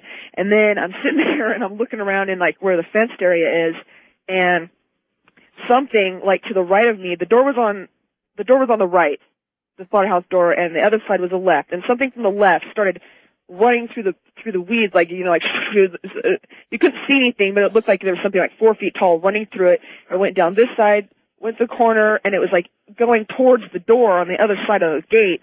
And I was looking at the door waiting for something to just jump out me, and I was about to wet myself. And right before it got to the door, something, right where it first started running, something smashed into the fence. It just goes, and it just shook it back and forth, and the whole fence moved. And I just dropped to my knees and started crying. And I screamed for my boyfriend, and the two chicken shit, excuse my language, guys were in the car with the windows rolled up and the doors locked. And I was screaming for him, and I was crying. I was so scared because I like getting scared. And you had to go in yourself. Yes, well, because we all dare each other, and I went all the way in, and I was scared so bad. Oh, I can imagine the thing that... I mean, I was like, what the heck was that, you know? Yeah. And I didn't know what was going on, because you never expect anything to really happen. And so I was like, oh, and I screamed for my boyfriend. He had to carry me out because I was so scared I couldn't even walk. What do you think you saw? What do you think that was? What do you think I was? Well, I was thinking about it, and I don't know, because there was a guy that was bitching at us about, I'm sorry, my language. I'm only 22, I can do that. There was this guy across the street that never wanted us to go there, and he goes, no, this place is not for sale, and no, you can't go there. And the house looked like it had covers all over the furniture in it and stuff. And there was another couple things that happened at that place, but I'm sure you're in a hurry to get me off the phone, so I won't tell you that. But no, you tell a good story. Oh, well, thank you. Something that ran around it, I don't know what that was, but I was talking to some friends, and since it was a slaughterhouse and they slaughtered cows there, yes, it sounds like the cow smashed into the gate and was trying to get out. You know what I mean? You know how something goes boom and it smashed into it and was shaking it back and forth. That's the only thing I can think of. Do you think... Maybe a cow trying to get out, you know? Do you think animals have souls? I didn't used to, but there's another... Can I tell you something else real quick? I was in my apartment one time, and I was sitting there. It was 8:30 at night, and I was reading a book. And I was wide awake, okay? And my boyfriend's in the living room watching TV, and I looked down at the end of my bed, and something, I couldn't see it. 4 little paw prints jump up on the bed like a kitten or a puppy, starts running towards me, and right when it got to my leg, it disappeared. I go, what the hell was that? So I know that wasn't a person. It was obviously a little animal. So I'm assuming that I guess they do. I mean, I don't know if they have souls. I really don't think they do. But I don't know. Maybe animals are like that, too. They don't know if they're dead or not. Maybe they don't. That has 9 lives. All right. Thanks for the story. Yeah. Yeah, have a good night. Oh, I think they have souls. I do. And I know all the arguments that would suggest it can't be, isn't, and the Bible says it cannot be so, and so forth and so on. But sorry, I believe differently. I think animals do have souls. I've always thought that. And if you're a real animal person, whether you're a dog person or a cat person or, kangaroo person, whatever it is you fancy, then you know that all animals have separate, distinct, discernible, unmistakable personalities, real personalities. They have passion. They have love. They have dislikes. They have so many measurable things. They may not have speech, but that's okay. They don't have to talk to you most times for you to understand what it is they think or want or feel. And with so much, with emotions, with so many identifiable intelligence-like traits, well, I think they have souls. I've always thought that, and I suppose I always will. But moreover, I think I have encountered the ghosts of animals. I'm Art Bell. This is Coast to Coast AM. Not much point in fearing him, because when he comes for you, it's your time, right? Might as well go peaceably. Wanna take a ride? Call Art Bell from west of the Rocket. Romeo and Juliet, together in eternity. If you just tuned in, this is Ghost to Ghost. All we do is tell ghost stories all night long, a long tradition on this program. I don't even know how long, maybe well over a decade now. Real ghost stories. I will only take the very best ghost stories, so unless yours is a real hair raiser, just don't bother. Sit at home and listen on the radio, and those with the stories that will bring us out of our seats or keep them in them, only those need call. First-time caller line, you're on the air. Hi. Good morning. Good morning to you, sir. Where are you? What's your first name, and where are you? My name is Steve, and I'm from Union, Missouri. Okay, Steve. I just, last June, my family and I, we moved into a house that we rented. It was an older house, and I guess we were there for about a week. And I was sitting in the living room one night, and the living room had a shot you could see to the kitchen door. And I was sitting there, and I looked up, and there was this smoky gray figure of a man. And he was standing there. Now, I'm never one that ever believed in ghosts. So I looked down, and I was telling myself, well, when I look up, this thing's going to be gone. So I looked back up, and the thing walks into the room. Okay. It stands in the room for a couple seconds, and then it just like dissipates and disappears. So I don't want to be one of these people that run out of the house screaming in the middle of the night. So I get my kids, and I'm trying to do this real calmly, and we get to the front door, and I'm closing the front door, and up from the house comes this horrible scream. It was a male scream. Okay. So we left the house that night. I had a business trip, so I was gone for about a week. And when I came back, of course, I had talked myself out of it because I didn't believe in these things.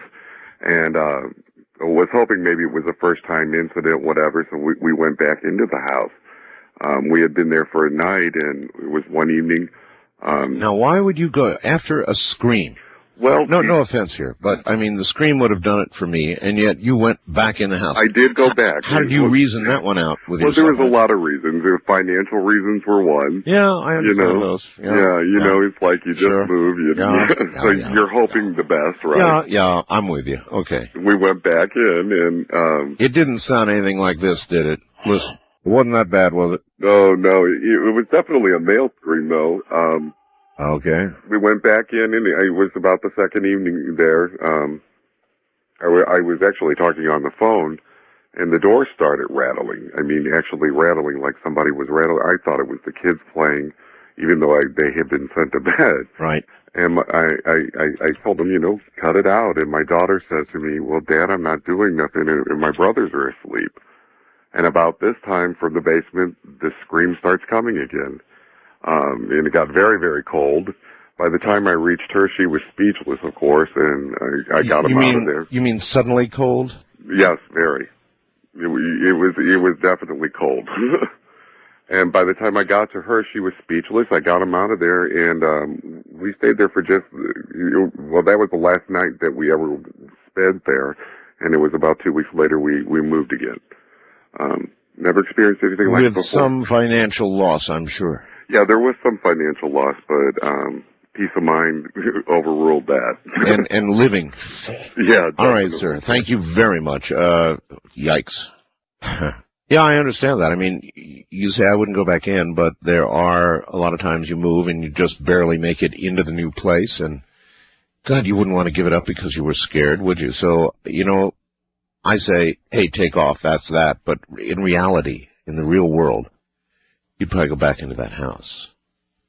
Rather than having to move, you'd somehow rationalize it in your mind, and you'd go back in. Once. Wildcard line, you're on the air. Hello. Good evening, Mr. Bell, and everybody else in Radio Land. Yes, sir. How are you doing this evening? All right. You know what, I have to say that this is kind of the lamest Ghost to Ghost I've heard so far. And I want to make a challenge to everybody out there to make it the best Ghost to Ghost. Well, then that can only happen one storyteller at a time.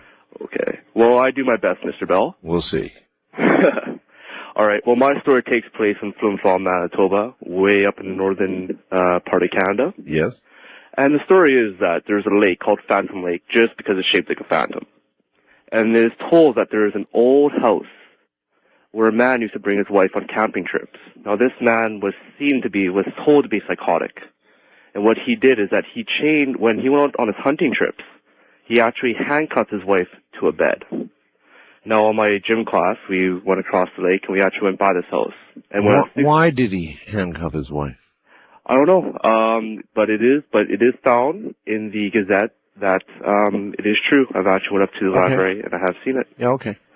At any rate, I passed by the house with our gym class canoe trip, and one summer evening, me and a buddy of mine, our young brave souls, went out to actually go see this house.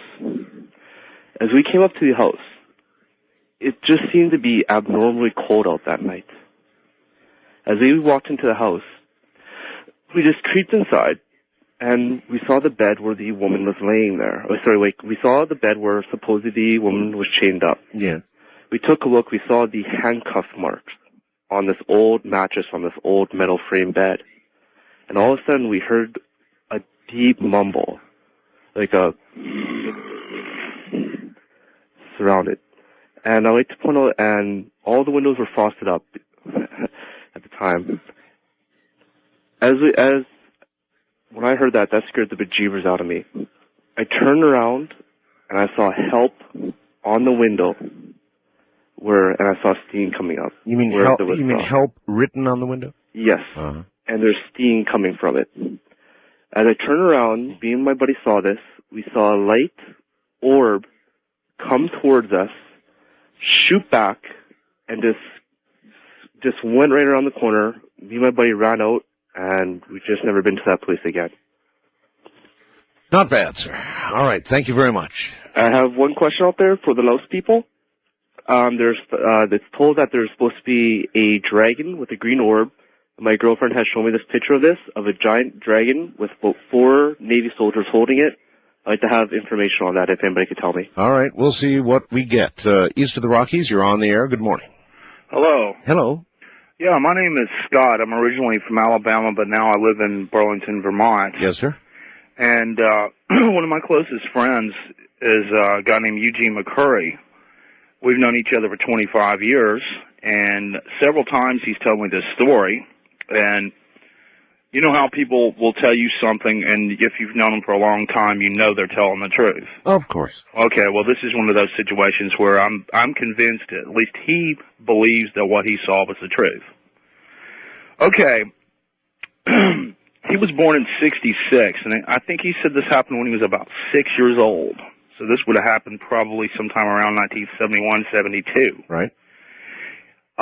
He had a real poor family, and at that time, they were doing a lot of farm work, like picking peas on people's farms, you know? Sure. And he was too young to work. And they, at the time, were living in this place in South Alabama, a little country place with the name of Nyota. And apparently, his family were out in the fields picking peas, and he was standing along the side of this field, and he saw what he claimed were the apparitions of 2 headless men dressed in black suits walking across the field directly at him. Headless man. 2 headless men dressed in black suits, probably like undertakers is the picture I have in my mind, Yeah. walking across this field straight toward him, just totally, scared him out of his pants, Sure. and then they vanished. And he's told me this story on several occasions. You know what I would think if I saw that? I would think it was death coming for me. Oh, I'll tell you, of all the apparitions, me personally, of all the apparitions that I could possibly see, the idea of somebody with no head is just absolutely the most terrifying. That's Yeah, the thing that headless is definitely not good. Oh, yeah, you hear these stories about Anne Boleyn in the Tower of London walking around without her head. It just gives me the creeps. Yeah. But to me, that's a very terrifying story. Would have And done it. Yeah, would have done it for me he's too, sir. vouched for the authenticity of that on several occasions. I wish he was here to verify it, but I swear to God, I'm telling you the truth. I'm sure you are. Thank you very much. All right, yep. Headless. Why would something appear to us? Why would a spirit appear to us in a headless form? I can only think of a few reasons. Either as a poltergeist screwing around with us, trying to scare the hell out of us, which it certainly would succeed. Or it could be, as I suggested, I might have guessed, that death was coming for me. 2 headless horsemen, right, in suits. Coming for you.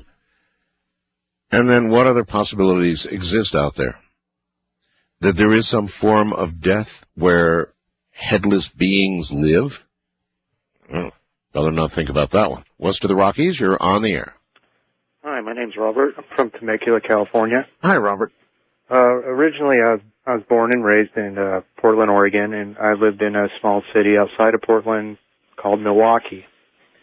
And when I was probably about 6 years old, my parents had rented this house out in Milwaukee. And for the first time that we came up to the house, we kind of knew that there was something odd about the house. My dad could feel it, and I could feel it, but just me and him were the only ones in my family that could feel it. I had an older brother and a younger sister. And we were locked into a year lease on this place. We couldn't get out of that lease, so we were pretty much stuck there for the year. And during that year, I saw this thing, and to me it was clearly, truly just pure evil. What kind of thing? It seemed like almost like a demon to me. It wasn't. I never considered it a ghost, a shadow person, or an angel. Well, maybe it was not a ghost. It could have been evil. It could have been evil. But can you describe with any better detail? Yeah, this thing used to hang out in my bedroom window at night, and he would sit there all night long watching me. How did you stand that? Well, I wasn't scared of it. At 6 years old, you pretty much got an open mind in certain things. Yeah, but 6-year-olds can feel evil, too. Yeah, well, I knew it was evil. I knew it was bad, but I knew I was safe as long as I was in my room. And I knew that this thing would not enter the house unless it seemed like it had been invited into the house. Uh-huh. But it was out there. Waiting. Yeah, it was out there waiting. Maybe for an invitation. Yeah. I got you, sir. Thank you. There was an interesting, somebody sent me an interesting fast blast from, I think, the Chicago area. Yeah, here it is. Mandy in Chicago says, can't call at work. I saw, this is tonight, I saw a burly man dressed as a lumberjack, flannel cap, suspenders, at my window, looking in, seemingly tired and lost. And then she adds, I'm on the 9th floor of a high-rise. First-time caller line, you're on the air. Hi, Art. This is Nathan from Sacramento. Welcome. Thank you. I've listened to your show for a long time and Ghost to Ghost for a lot of years, and finally I'm calling in with a story. Yes, here you are. Great. This happened to my family, about 15 years ago when my daughters were about 4 years old. and my ex-wife and I sublet a house for the summer.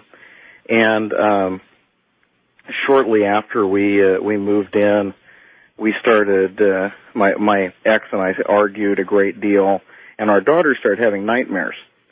And they would tell us that both of them had the same dreams on different nights, and would tell us that they saw a red lady in their room. A red lady? Red lady. This woman that was all dressed in red. And this went on for the whole time we were there. And shortly before we moved, we were talking to the neighbors trying to figure out what was going on, because it was clear that there was something there, some energy in the house. Sure. And found out talking to the neighbors that the original owners of the house, this was not a real old house, it was about 10 years old probably, the original family, the wife had committed suicide in the children's room, had cut her wrists, and that when one of the children came home from school that day, they found their mother in their bedroom covered in blood. And so we, made the connection that was some energy residual from that was what my daughters had been dreaming about that whole summer, and we were happy to move out. I assume that you're aware that people who investigate know about ghosts are almost universally agree that people who commit suicide tend to stick around more than others at a much greater rate than others. Now, I'm not exactly certain what that means, and I've always tried to think, what might that mean, that a suicide would be stuck here? There's some sort of course, biblical, I think, prohibition against taking your own life. So it may mean that for a while you don't get to go where you're supposed to go otherwise. It could be. It could also be that just the energy of such things are so intense and so horrible that they imprint themselves on the place for years after. I think that I would rather believe that explanation. Rather than thinking it is a soul stuck in some horrible, repetitive thing. Thank you very much. Suicides.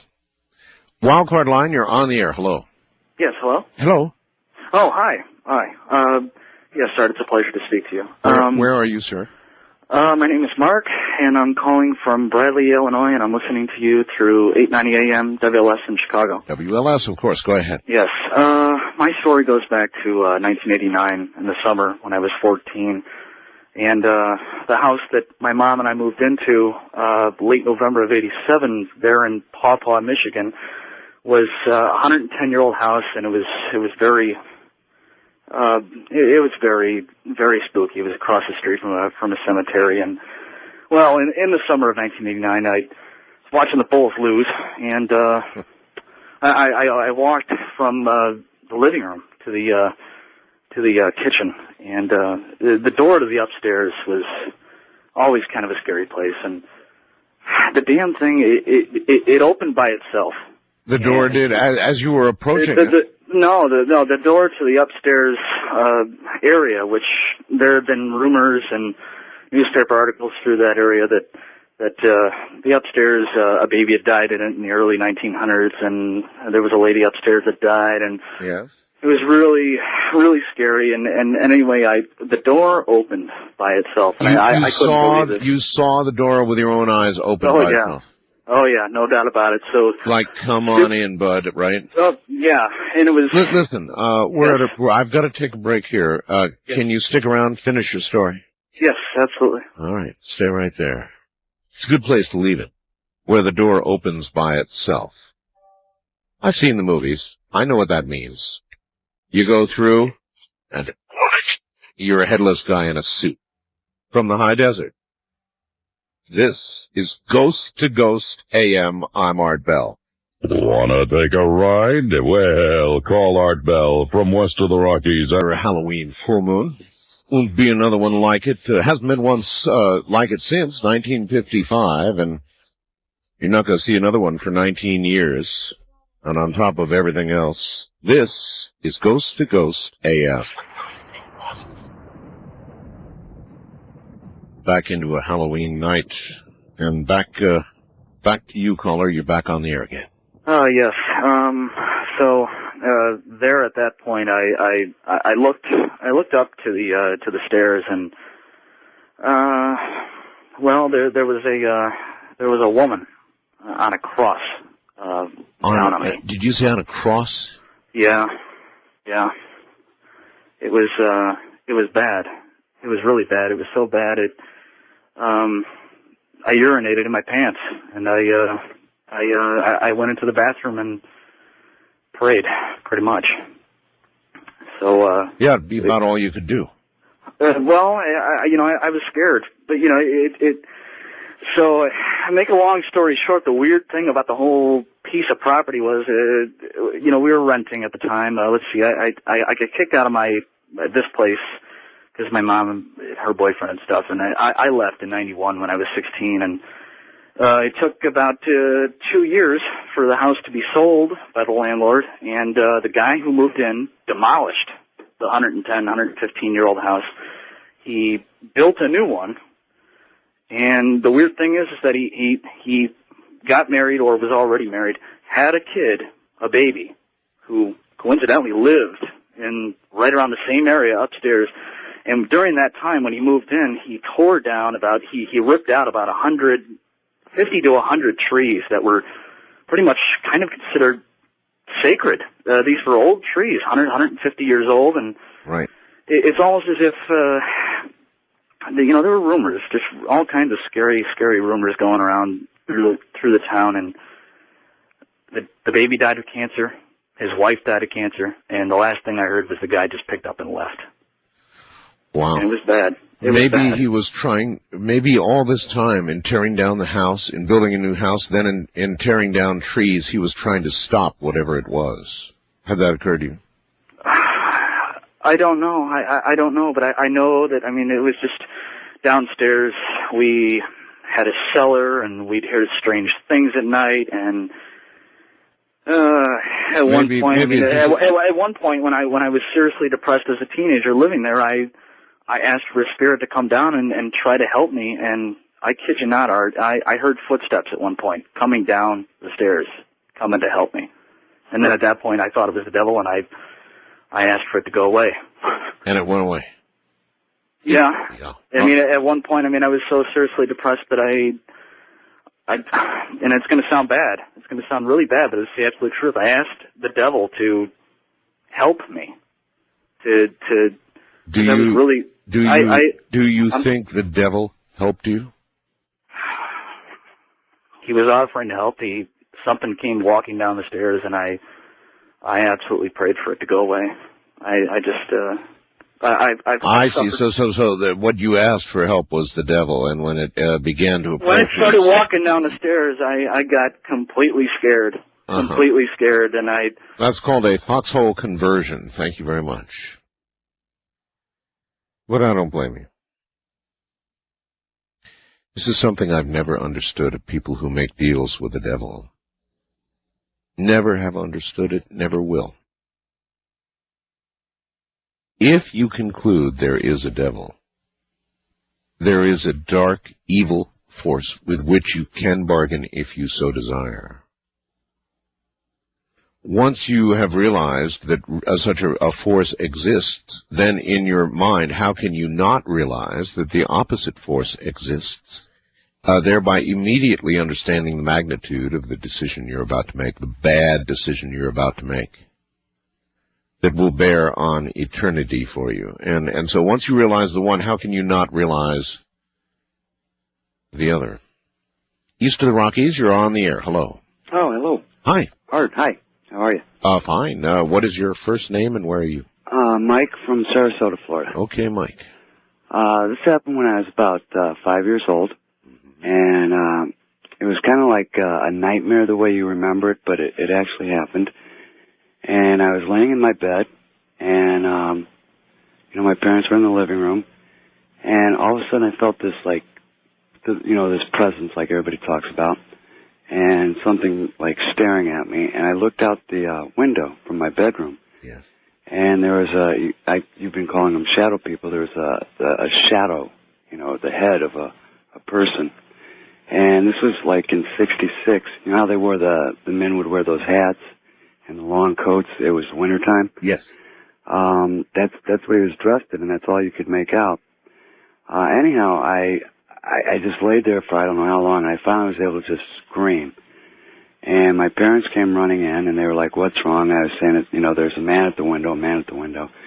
And my parents, ran over, and like I said, it was wintertime. All the windows were frosted up, but my window there was no frost on it. Huh. And so they went to the front door, and across the way was a schoolyard. And they could see the figure of this man, like I described, going across the schoolyard. So my dad went out after him, and he'd gone around the corner. My dad was going to, follow his footprints, and there weren't any.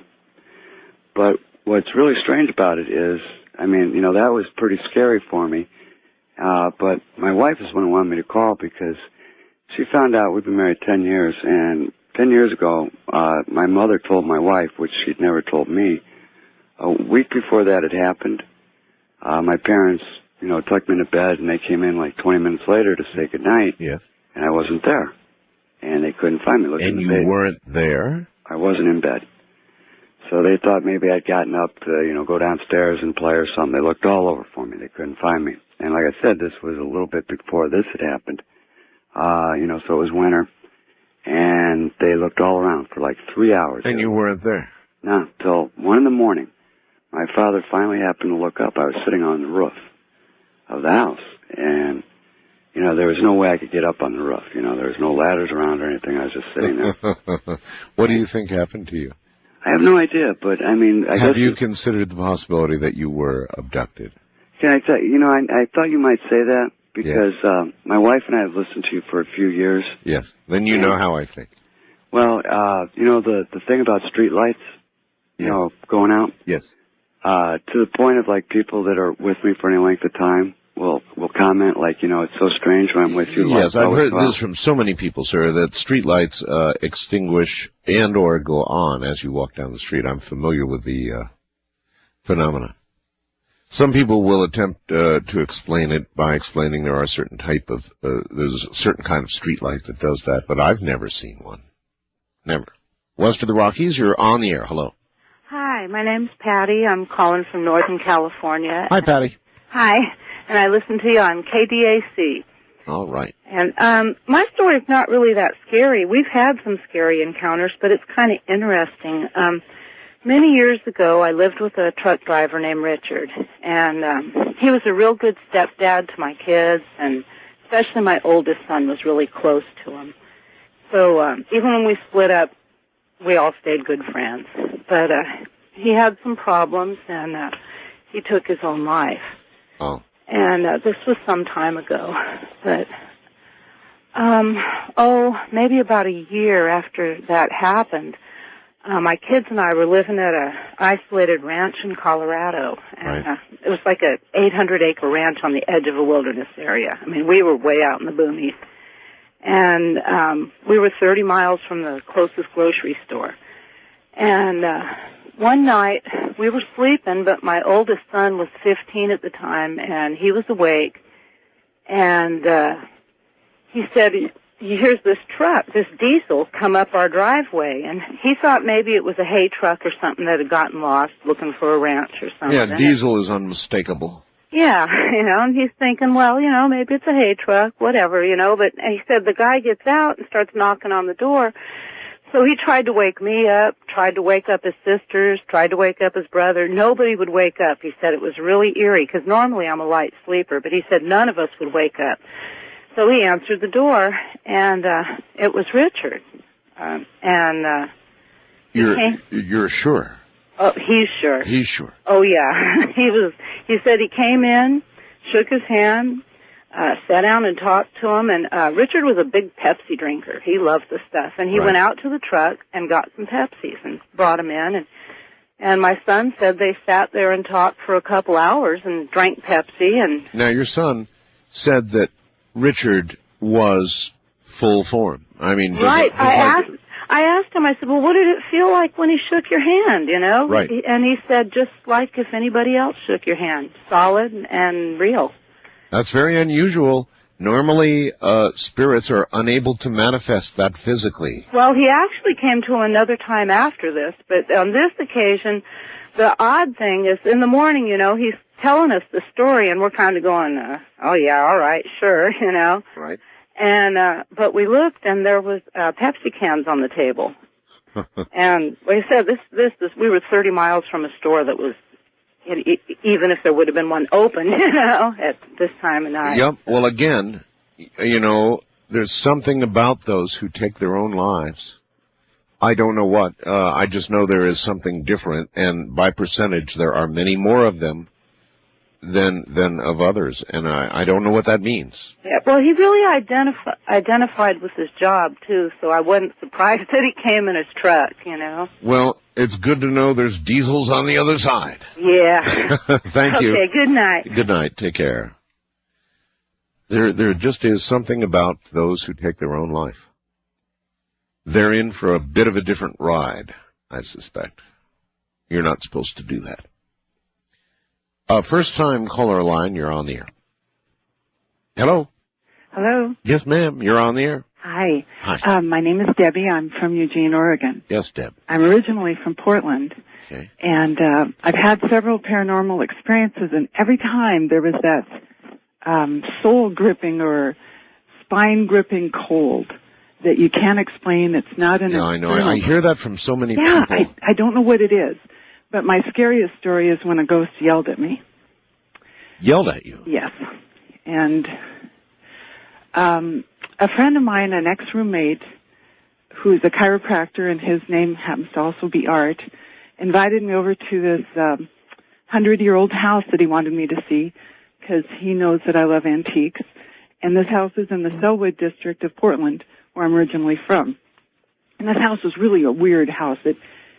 The base of the house scooped out like a skirt, and all of the archways in the house were in the shape of huge skeleton keyholes.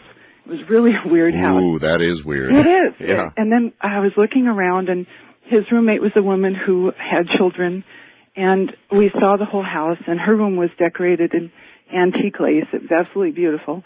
And there was one room that had nothing in it, and the whole house was decorated, and I said, why is this room empty? And he said the children were in it, but they didn't like it, so they moved out. Later on, I came upstairs to use the restroom, which old houses have, and I walked into the room to see the stained glass windows. And halfway through the room, a ghost popped up in front of me. That looked like what? He was a large man. He was bald. He had a brown suit and a white shirt. And I knew he was a ghost because I could see the wall behind him. And he had no feet. I could see him, but I couldn't see his feet. He just stopped right at his ankles. And he immediately raised his finger and pointed to the door. And he said, "Get out of my house!" Oh, my God, really? Oh, my God. I swear this is a true story. I ran so fast that I tore the carpet runner off of the stairs when I went down the stairs. Wow. And I went down and told my friend about it. And he immediately wanted to meditate for the ghost to leave the house. This is really true. And I wanted to leave, but he said, well, let's just sit down and say, to meditate for the spirit to leave. So we did that, and then right above us, where this room was, where this ghost had been seen by me, I swear to you, we heard footsteps walking out of the room and coming down the stairs, and I was out of the house. We both ran out of the house. We both ran out. I would not go back in the house. So much for meditation. Oh, I had to have him go back in and get my purse. Never went in again. Good for you. Next time, don't let him talk you into the meditation thing. Yeah, I'm not doing that again. Thank you. Sorry. Take care. Oh, my. Yeah, when you get yelled at by a ghost, when it shakes its finger at you, get out of the house. You don't go down and meditate. You get out of the house. East of the Rockies, you're on the air. Hello. Hi, Art. How are you tonight? I'm okay. Where are you? I'm in a little one-horse town called Central City, Nebraska. All right. Welcome. And I hear you on a Omaha station. That's right. Yeah. My dad and I drove tractor-trailer for 15 years together. He drove it many years before that and a few after that, but then I started getting involved, having babies and everything, so I quit. Well, it was during the mid-'70s, and we were hauling produce from Homestead, Florida. We picked up avocados and limes, and we'd take it to the West Coast. Well, Right. sometimes when we had to reload, we'd have to go all the way down the coast picking up partial loads Right. to go back to Florida Gotcha. or other places. But anyway, my dad, this one day I hadn't been feeling very well, so he took the whole day reloading it, going down from Northern California down towards Indio there to finish off the load. Well, I got up, and it was my turn to drive, and he got us about, not too far from the Arizona border. And it was a beautiful night, clear, everything was just clear, but there wasn't a lot of traffic. And so I was feeling great. I mean, I'd been driving for quite a few years, 4 or 5 years, about 3 to 4 or 5 years back then. And I always liked driving nights, and it was a beautiful night. There wasn't much traffic. And I don't know if you know, but there's 4 lanes with a large median between it. Right. Going through Arizona there. Anyway, I was feeling good, laid back, just going like mad. And I guess I had my headphones on, and good music, and going real well that night. And all of a sudden, I guess about 2 hours into the night, my dad was already in bed sleeping, and I saw about, I don't know how to judge this, but I saw way out in front of me a woman, what appeared to be a woman with long hair in a white dress, a long white dress. In the middle of the highway? Well, she was actually standing on my lane, the slow lane, Okay. and she was waving her arms like to stop me. Right. Well, I couldn't just slam on the brakes, so you don't do that with a big rig. No, you Kill don't. the guy in the back and throw him through the windshield if you do. So by the time I got up there, I was just about level with where she should have been. I got it stopped, and I got out of the truck. I walked all the way around the truck, and I couldn't see anything. And when I got back in the truck, I scratched my head. I thought, I'm not tired. There's nothing wrong. What's going on here? There's no gal. Well, then my dad said, what's going on? I said, nothing. Go back to sleep, Dad. I thought I saw something in the road. He says, well, are you tired? I said, no. He said, okay. He rolled over and went back to sleep. Well, I drove about 4 more hours, and the same thing happened again. I saw it way out there. I saw this lady, small little woman with a long white dress on. Yes. And waving her arms like mad. And I haven't had things like this happen, so I thought, what is going on? Anyway, by the time I got the truck stopped again, I should have just passed where she was at. I got out of the truck, walked back around the truck, looked everywhere, because it's pretty well lit out there. There's like lights, along that stretch of highway. Sure. And there was nothing there, nothing anywhere. I got back in the truck, and my dad said, what's going on? I said, Dad, maybe you ought to get up. So he got up, and I told him what was going on, and he said, are you tired? I said, no, Dad, I'm not. I'm getting there, but I'm not tired yet. And he said, well, I feel pretty good. Why don't I take over? I said, well, okay, but I'm not going to go to bed. I'm going to sit up for a while. Okay, we don't have much time here. So he went on down the road, and he hadn't been driving but maybe an hour and 40 minutes or something like that. Came upon a crashed car in the middle of the median. Yes. A gal in a wedding dress broke her neck. Dead. The car was upside down. Oh, my God. That was scary. That's your version of I See Dead People. Yeah, well, I had never done it before. Yeah, that's your version of I See Dead People. There's a lot of stories, about truck drivers and the road. And maybe that's because a lot of people die on the road. This is Ghost to Ghost AM. I'm Art Bell. Wanna take a ride? Call. That's Gordon Lightfoot. I got to interview Gordon, and he's a haunting kind of guy in real life. He really is. His music is absolutely incredible and reflective of the kind of person that he is. When you hear an interview with Gordon Lightfoot, it's kind of listening to this song. Anyway, we'll be right back. More Ghost to Ghost right around the corner. Once again, into a Halloween night, 2001. Hi there, what is your first name and where are you, please? Hello? Hi. Yes, hi. Hi there. This is Matt calling from Temecula, California. Yes, Matt. A couple years ago, my wife and I were house sitting for her parents. Now, mind you, this is the house that she grew up in. Sure. And what was going on is it was late at night, maybe, I guess, about midnight. We were in the back office playing on the computer and the internet, and all of a sudden we started to hear what sounded kind of like a music box, ding, ding, ding. Oh, yes. And but it sounded like it was about a foot away from our faces. There's music boxes, in the house, not really in that room, but around the house. So we just kind of blew it off. A few minutes later, it happened again. We decided, okay, this is kind of strange, so we're just going to go out in the other room, maybe watch some TV, maybe go to bed. Well, we got out there watching TV a few minutes, and ding, ding, ding, right in front of our faces again. Again. About the same distance. This was just getting a little bit too weird. There had been several other occasions in that house that strange, unexplainable things were happening. But we decided, okay, this is too strange for tonight. We're going home. We got our baby at the time and took her home. Next morning we came back and scared the heck out of us. What had happened was, going upstairs, the door to the attic was kind of on the wall with a latch on it. Right. Well, the door wasn't there anymore. It was laying all over the stairs in about 100 pieces. Oh, my gosh.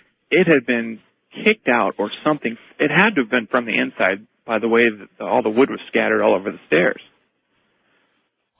I have no clue what it was. The only thing we can imagine was it was the resident ghost in the house, and it was mad. Well, whatever it is or was, you wouldn't want it angry at you. Absolutely not. I understand. Yeah, once you've seen something kicked in from the inside, then you're going to realize that either it is now with you, or it has escaped, or it's laying for you. That would be easily enough for one night. First-time caller line, you're on the air. Hello, Art. Hello. Jack, and I'm calling from Fairborn, Ohio. Yes, sir. And I have a story that dates back to right around 1970 when my family and I were living in a town called Edison, New Jersey. Uh-huh. We had been living in an old farmhouse sitting on 12 acres of land. And I was 9 or 10 at the time, and my brother was 4 or 5, and we shared an upstairs bedroom. This had to be 3, 4 in the morning. I felt like I needed to use the bathroom. So I get up, put my little feet on the floor, and I start walking out to the hallway. Something didn't feel quite right. You have that sinking feeling that something is just wrong. Sure. I go to the bathroom, finish up, come out, walk back in the hallway, and this black presence, Art. I mean, it was so black it stood out against the dark of night in the hallway. As a form? As a form. It was just an oval shape, indistinct, but dark. Not good. Cold. Not good. It slammed into me and said, "Don't go in." I heard this in my head. Don't go in. Don't go in. I was trying to go back into my room, and there's my brother laying there in the bed, being enveloped by this thing. Holy moly. Anyway. And so what did you do? All the cats in the house started yowling, and we must have had 6, 7 cats. Yeah, cats know about these things. And 3 come from upstairs, and 4 come out of my parents' bedroom. You had a lot of cats. And they're screaming, yelling, the fur is flying, and they're in the room. They're with my brother on the bed, and they're beating the hell out of whatever this thing was on him. Yep, there you are. After it was over, he says, "Jack, what was that? What was it?" He had ice crystals in his hair. Holy smokes. So he said, I was trying to scream, and nothing would come out. Not a thing. Did you, sir, before you go on, after this being had stopped you, and you saw it at work on your brother with the cats around, could you have gone forward at that point? No, I was frozen. Frozen, yeah. Oh, I understand that too. There, stuck to the spot. Yep. And so you went to your parents. Run to my parents' room, and there's something wrong with Dennis. There's something wrong with Dennis. Something's in there with him. Right. Immediately, my father wakes up, and he's a police officer in the town. He grabs his gun and he runs into the room, and this thing is on the wall, and it slides through the window, not out the window, through the window. My dad grabs my brother and he says to my mom, he's ice cold. He's ice cold, and I don't feel anything. Takes him to the hospital. The next morning, he gets back and he tells me that your brother was treated for hypothermia. They're going to keep him overnight. Holy smokes. So, I am never without cats. My brother's never without cats. I swear by them. I mean, and I don't know what was shadow people or whatever it was, but that lingers in my mind, Art. I'll bet that'll be there forever, imprinted on your brain. Well, I'll tell you that. I appreciate the call, sir. Thank you. Thanks, Art. Yikes. Icicles in his hair. Treated for hypothermia. I don't know. What do you think happened to him? What do you think that was? What do you think could cause those kinds of physical manifestations? Probably nothing good. Wildcard line, you're on the air. Hello. Boy, Art, that story gave me hypothermia. Yeah. This is Austin in Flagstaff. Yes, sir. This particular event I'm going to tell you about happened in 1962. It was right after I graduated high school. It was the summer after graduating. I just bought my first car, which was a 1959 Renault Dauphine. I don't know if you remember those. We all remember our first cars. Oh, yeah. Well, it was about the size of a VW Beetle, except it wasn't quite as stable. But being this wild-haired 17-year-old, I drove this thing around town like it was a Porsche. Oh, yeah, it's a car, you know. Yeah, well, it was a lot of fun. One night, a buddy of mine and I were cruising around out in La Habra, California, near where we lived, and he said, "Oh, why don't we go out to Sleepy Hollow?" And I said, "What the hell is Sleepy Hollow?" He says, "Well, it's a place out in Brea." So the next thing you know, this is right around midnight. We're driving down Brea Canyon Boulevard. This is in the boonies in those days. It's probably all houses by now. Sure. But we're going down the road a couple of miles. He says, "Hey, at that dirt road up ahead, turn off to the right." So I stop and I turn off onto this dirt road and we start going up into the hills. And there's just a few cabins there, and the road is so narrow that if another car had been coming down, we would have no way to pass, because it's very, very narrow and very rocky, and it's just a dirt road.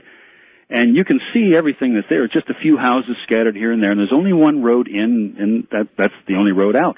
And finally we get up to the top of the hill, and the road suddenly makes a jog to the left, and we empty into this open rectangular area that's about 80 feet square. And right there in front of my headlights is parked a 1939 Cadillac hearse. Well, I can't even imagine how that Cadillac hearse would have even gotten into such a small passageway. Right. But the hearse wasn't even what I was thinking about at that moment, because right there, dead centered in front of my headlights, is the Phantom of the Opera. That's the only way I can describe it. If you remember what the Phantom of the Opera looked like in the old movies. Oh, sure. The sunken eyes, Yes. the hollow cheeks, the white, pale complexion, and these huge black pits for eyes are staring right into my headlights with what I can only describe as unflinching menace. Well, it took me about 3/4 of a second to turn that Renault Dauphine around in its tracks, Yes. and I raced back down that dirt road until I got back to the pavement. We jumped out of the car. I opened I popped the front hood. I grabbed my tire iron, and by this time we're starting to recover a little bit from the initial shock. And I said, "Let's go back and take another look." Oh, no, that's where. All right. And I'm thinking, this has got to be a prank. This is somebody playing a gag. You know, this can't be real. Oh, okay. I'm coming back to reality here. We turn the car around. We drive back up the dirt road, very carefully, watching everything along the way, just in case we're going to run into this thing prematurely. Right. We get to the top of the hill. We make the left jog. We come into the opening, and there's nothing there.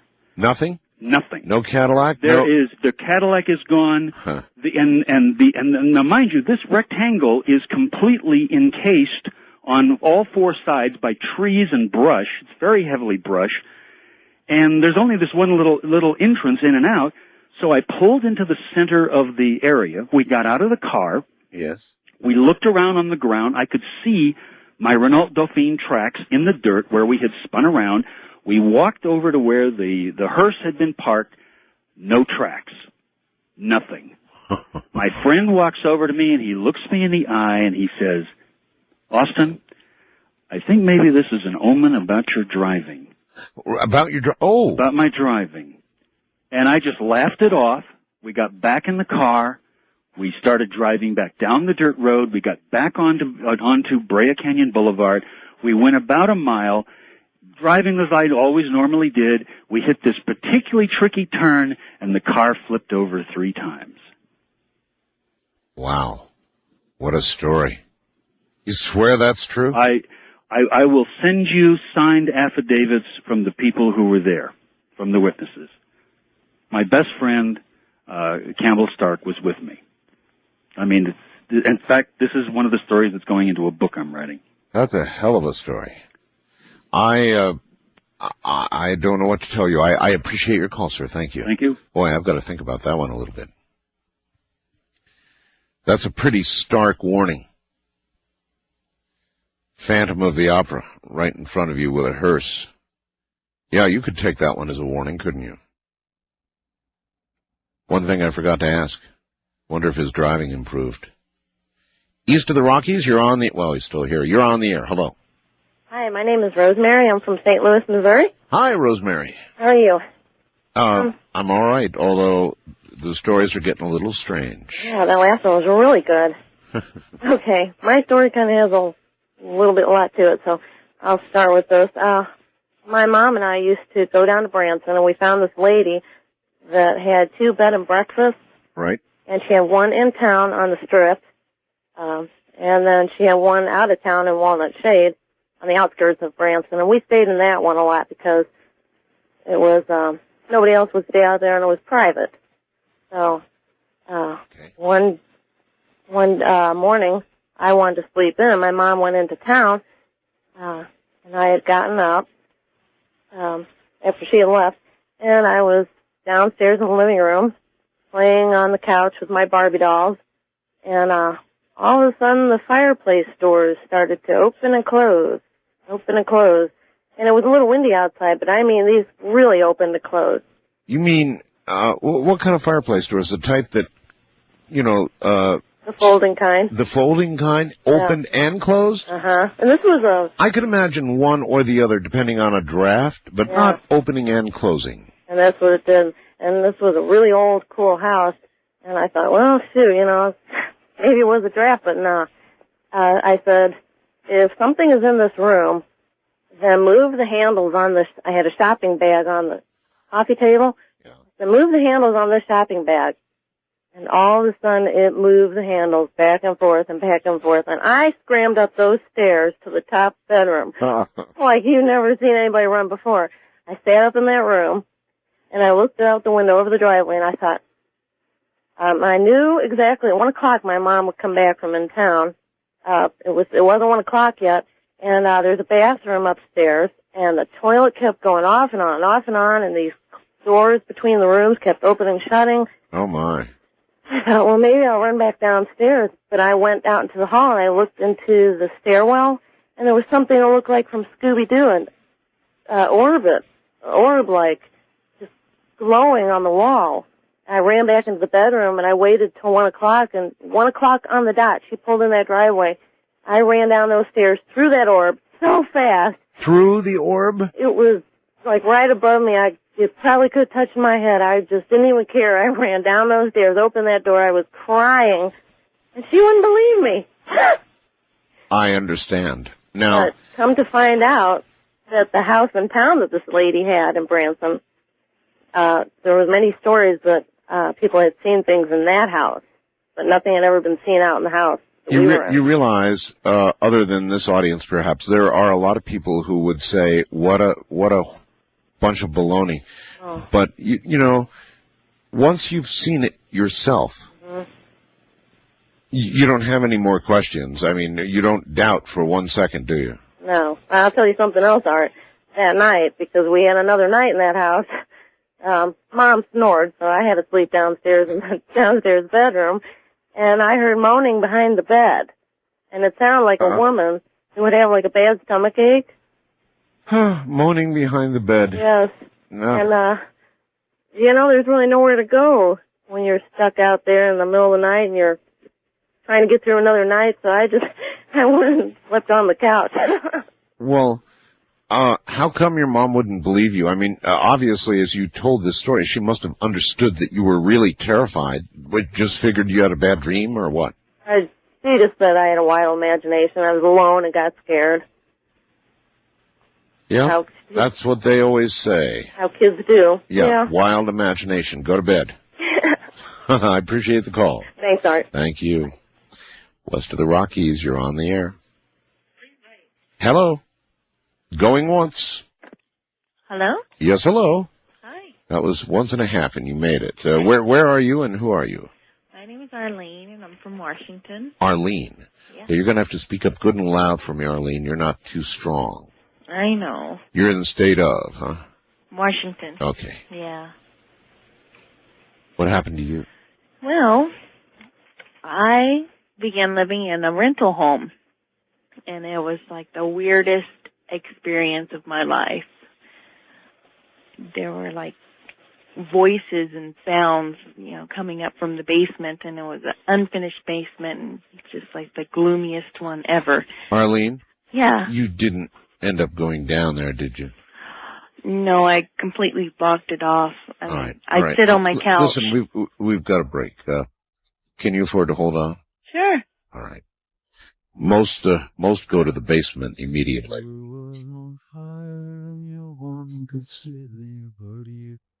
That's where the dismemberment usually takes place. To reach out. In some stories this morning, it's, of course, on mornings just like this that these kinds of stories get generated, isn't it? Halloween. Some might say once in a blue moon. Ghost to ghost on a very early Thursday morning. And Arlene is back on the air. Arlene, go ahead. Okay. As I was saying before, I'd hear sounds from the basement and people whispering in there, and they banging on the ceiling, I guess. And what was really strange was whenever I'd go to take a shower, I'd feel like hands touching me, and nobody was in the house at all. Really? Yeah, and then there was... How old were you at the time? I was 22. Somewhat fetching, I presume.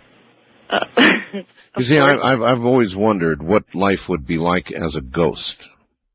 And surely what occurred to you would be one considered diversion. I don't know, it was just really weird. There was like a loft going up the stairs, and every night I'd hear someone or something stomping up the stairs and going into these little loft rooms. And I don't... explain to me something. How could you be in the shower and feel invisible hands touching you? I don't know. It was like a hand was touching me. But stay in that house. Well, I didn't stay long. I had a lease and I had to fulfill it, but as long as I understand. As soon as that was up, I was gone. Yeah, that's real life. I mean, people have financial obligations, and I always forget about that part. And they have to do what they have to do. Really strange. Thank you. Take care. Hands on you in the shower. In a way, if it's, what we think it is, then it gives some hope about the other side. Now, that might not be the thing that you would do should you become a ghost, or if you're out there and a guy and understand, it might be. Something to think about. First time caller line, you're on the air. Hi. Hi, this is Mary calling from Salem, Oregon. Hi, Mary. This story is kind of about my brother-in-law, Don. Okay. And we were having a birthday party, and it was kind of a premonition kind of thing. I decided to go out for burgers with a friend, and I had to wait because somebody had to move their car. And while I was out in front, we were living in the country by myself, I looked over, and there was this woman in like a 1800s shirtwaist and long skirt, but I couldn't see past her. I couldn't see her feet. You couldn't see her feet. But you should have been able to see her feet? Yeah, it was there. I should have seen her. No feet is bad. Not as bad as no heads, but it's bad. It was scary. So I closed my eyes and I looked back and she was gone. And my friend came out then and I told him all about it and he was like, "Oh wow." But we left and we went for burgers, and while we were gone, something really horrible happened. My brother-in-law had gone. They decided to go off in the woods, and while they were going down the trail, this boulder just out of nowhere came and like took his head off. Oh my God. And so we got back, and here's the helicopter landing, life flight, and the ambulance is down, and they're performing CPR on him and everything. Well, now wait a minute. You said took his head off. Yeah. Boy. Well, the top of his head. They were trying anyway. He died. Okay, I get the picture. He died. He didn't make it. No. But what was weird was it turned out, like 6 months later, a person that we knew came to us and kind of apologized, and she said that a couple days before, my brother-in-law, as being a Wiccan, was out in the forest doing some sort of ceremony with a couple of his friends, and she didn't know what was going on, so she just like came up and la la la la and put her cigarette out in the middle of their circle, and they got really upset, and all of a sudden this like horrible dog kind of growling, kind of monster sounding thing came from the top of the hill, and they said, "Get out of the circle, get out of the circle," and tried to fix whatever it was, but they couldn't do it.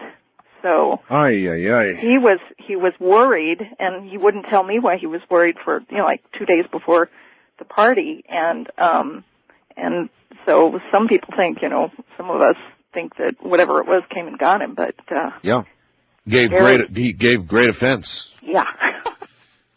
Desecrated the circle. Bad news. Oh, bad news all the way around. Thank you for the call. You're welcome. Take care.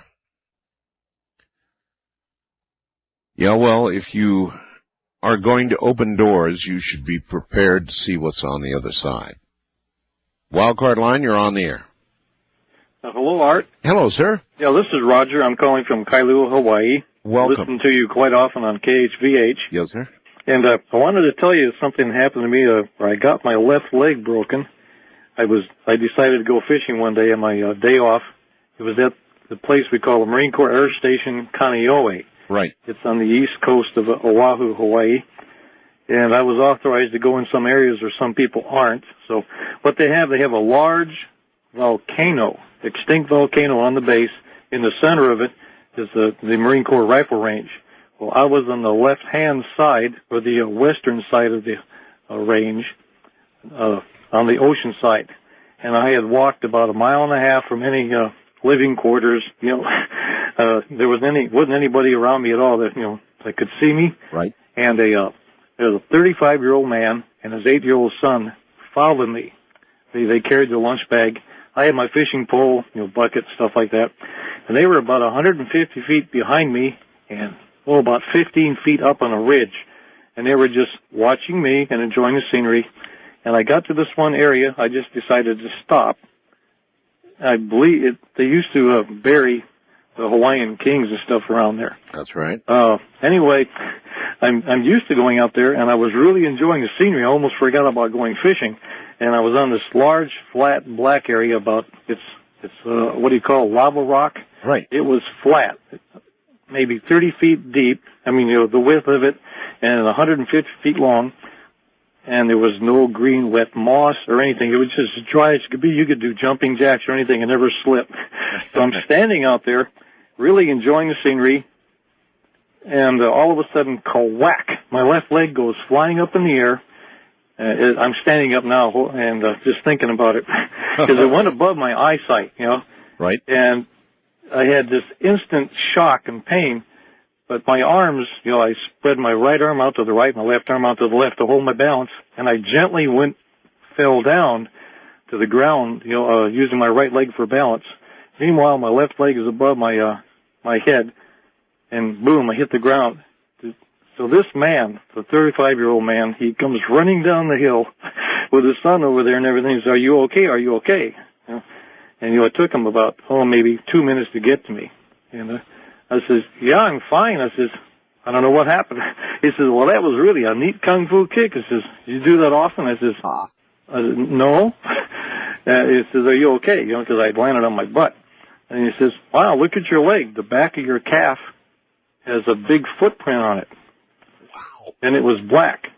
So anyway, and then my ankle started swelling up, and there wasn't any, we took a piece of driftwood or something, and he tied it up on my leg, and we had to walk 1.5 miles back to my car. Well, it gets better because he took me to the Marine Corps hospital there at the base, and I spent about 2 hours in there. They put a full cast on my left leg, but I had to explain to the doctor what happened, and It was a Navy ensign and 2 corpsmen. So they write it in the logbook, and then they type it up in their computer system, and they give me a printout. He says, "I can't put this stuff in your log." Well, he did. He says, "You know what? I can't really leave this cast on you. It's an experimental cast." And he starts giving me this story. He says, "I have to send you over to Tripler Army Hospital, which is about 16 miles away." I know where it is. And then it gets, that was at 2:30 when my leg got broken. So this is now about 5:30 at night. They put me in an ambulance, send me over to Tripler, and I'm in there with a couple of Army sergeants and an Army captain, and then the full bird colonel comes in, who would never come in. Like it was such a little thing as a broken leg, and he just asked everybody to please step aside, and he took complete charge of my leg, and he started asking me all kinds of questions. So that was about 5:45. Continued questioning me, and he says, "Well, you know what? We have to take this cast off because it's an experimental one." What? Oh yes, sir. Yeah, he took the whole cast off. Again? He took this one of these power tools, Yeah, I know. Cast on, cast off. He continually kept on asking me all these questions, and then he starts out. He says, "Well, what do you do for a living?" and all this stuff, And what is some of your history? Not the things that a normal doctor would ask you, All right. So I just, having nothing to hold up, I go back all the way back to when I'm a private, all the way up to master sergeant. And you see, kept looking at me. It got to be around 9 o'clock at night, so that's 4 hours of intensive. And every word. By now, your leg is ready to fall off. Oh yeah.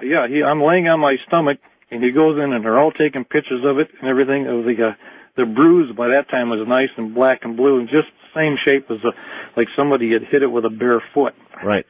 He says, "Okay, time to put them back together." So they come along with this cast, and I can remember right now when he put it on, how this material just gets red hot as it's solidifying on your leg.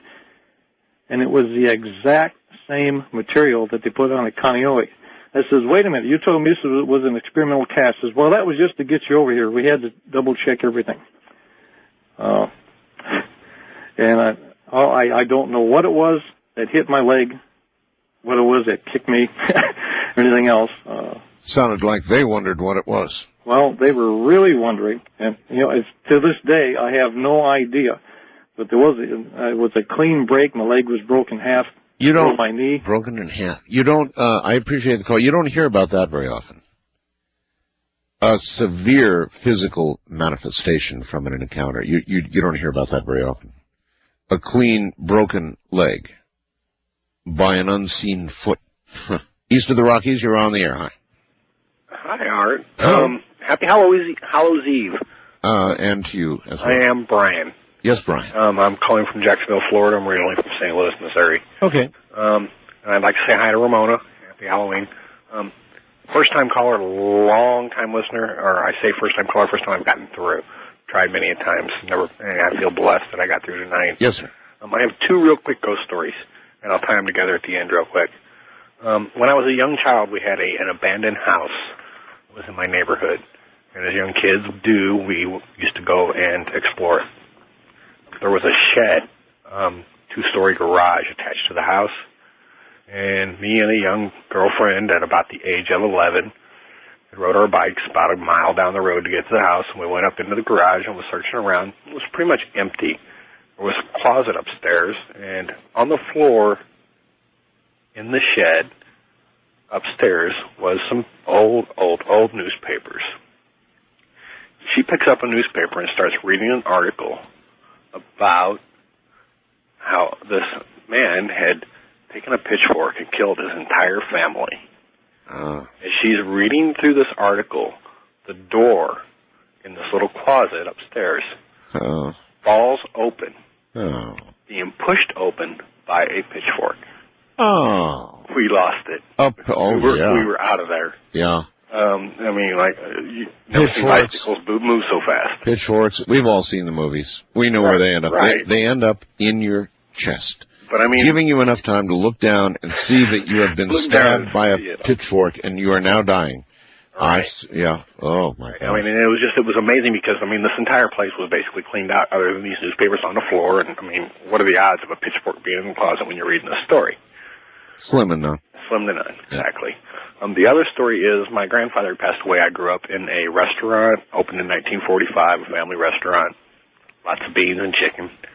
About 2 months after he passed away, me and my father were running the restaurant. I was in the restaurant working. I'm standing up at a butcher block table, carving some beef, cutting a knuckle out of a side of beef, and out of the corner of my eye, I see my grandfather on his tippy toes, as he loved to be at the restaurant, peeking in a pot that was on the stove cooking boiling potatoes. Yes. I looked, I seen him, I looked away. At that time it hit me like, whoa, no. I looked back and he's gone, of course. But the way I tie these two stories together is that just seeing what I have seen there's been many other incidents where I've seen ghosts and different things happen. Tying it all together has given me a great peace in knowing that there is some sort of afterlife. There is some sort of spiritual life. That does seem to be the net effect of having seen these things. It kind of ties things together for you. Thank you. Thank you. West for the Rockies, you're on the air. We don't have a lot of time. Hi. Hi, good morning, Art. Good morning. Jeremy from Vancouver. Vancouver, yes, hi. Hi. This happened to a friend of mine in 1987 in Victoria. All right. BC. She had moved into one of those beautiful old Victorian mansions there. And you know how the houses are divided up into suites? I do. Everyone has their own suite. Sure. She had this wonderful clawfoot bathtub, which I had visited her. It was lovely. So she phoned me 2 months later and said that she takes a nice bubble bath every couple nights or so. That she heard the girl next door. I guess the bathtubs are right up against each other in these kind of things. Right. And they do that. They do that for the convenience of plumbing. Yeah, and the walls are thin. Sure. She heard her crying in there, sobbing about something. Maybe she thought she had broken up with her boyfriend or something. Never really thought anything of it. Right. Well, she has a bath every couple of days or so, and every time, she'd have a bath, she'd hear her crying in there. And this went on for about 3-4 nights. When she started to take her baths, it'd get really cold in the room. Yes. And this was like 4 days went on, and a really bad smell started to come from the other side. And the smell got worse and worse. So oh, boy. She called the caretaker, and the police got into the suite. Unfortunately, the girl had killed herself. She had slit her wrists and neck in the bathtub. Right. But this really spooky thing about it was she had done it 2 weeks previously. Oh, my God. Oh, my. And this is a true story. I don't know if anyone in Victoria is listening tonight. East of the Rockies, call toll-free 1-800-825-5033. Friend Heather didn't last too long in that apartment. She moved shortly after that. But true story. I removed the expletive, but I understand its use. Yeah, I mean, holy mackerel. Yeah. Thank you. Disturbing. Thank you very much for the call. And that expletive probably should have remained in because it was contextual. Oh, man. to hear the moaning, perhaps a plea for the body to be discovered, and to hear that after the person had been dead for that long. I don't know. Well, you have now experienced Ghost to Ghost AM. Maybe you're an inch or two farther along the way. You know, and understanding that there really is something on the other side, because there is. If you have not personally experienced it, then if you only believe a small portion of what you've heard tonight, that should be enough. Anyway, that's how we do it. I'm Art Bell. A program dedicated to an examination of areas in the human experience not easily nor neatly put in a box. Things seen at the edge of vision, awakening a part of the mind as yet not mapped, and yet things every bit as real as the air we breathe but don't see. This is Dreamland. This indeed is Dreamland. Good evening, everybody. I'm Art Bell, and it's going to be quite a program. We've got a lot to fit in. Linda Moulton Howe will be here. She's attending a conference in San Francisco, and we'll go to her in just a few moments. Following that, a quick report from Peter Davenport of the National UFO Reporting Center. A couple of very recent hot UFO sightings, big ones too. So we'll update on that. And then something very unusual. A Native American Matisse. It'll be about Native American prophecy, and his name is Robert Ghostwolf. So all of that coming up. The deadline for our newsletter, for ordering our newsletter to get the following issue, is midnight tonight. So I would jump on it now. In that particular issue is going to be complete coverage of the book signing we did in Portland. That was an amazing thing. The Roswell artifact, the one now being tested by a lab, a comprehensive and fascinating article on crop circles by guess who? Linda Moulton Howe, with 11 beautiful full-color crop circle photographs, and much more. All of that in the issue you can get if you order our newsletter before midnight. The number to call is 1-800-917-4278. That's 1-800-917-4278. Well, all right. Let's try and begin to sandwich all of this in from the Bay Area, and we'll find out what exactly she's doing. Here comes Linda Howe. Linda, are you there? Yes, I am, Art. Can you hear me okay? I hear you, yes. What are you doing in San Francisco? Well, I'm in San Francisco at the Whole Life Expo this weekend, and in a couple of minutes I will have an interview with author and abductee Whitley Strieber about his new upcoming book.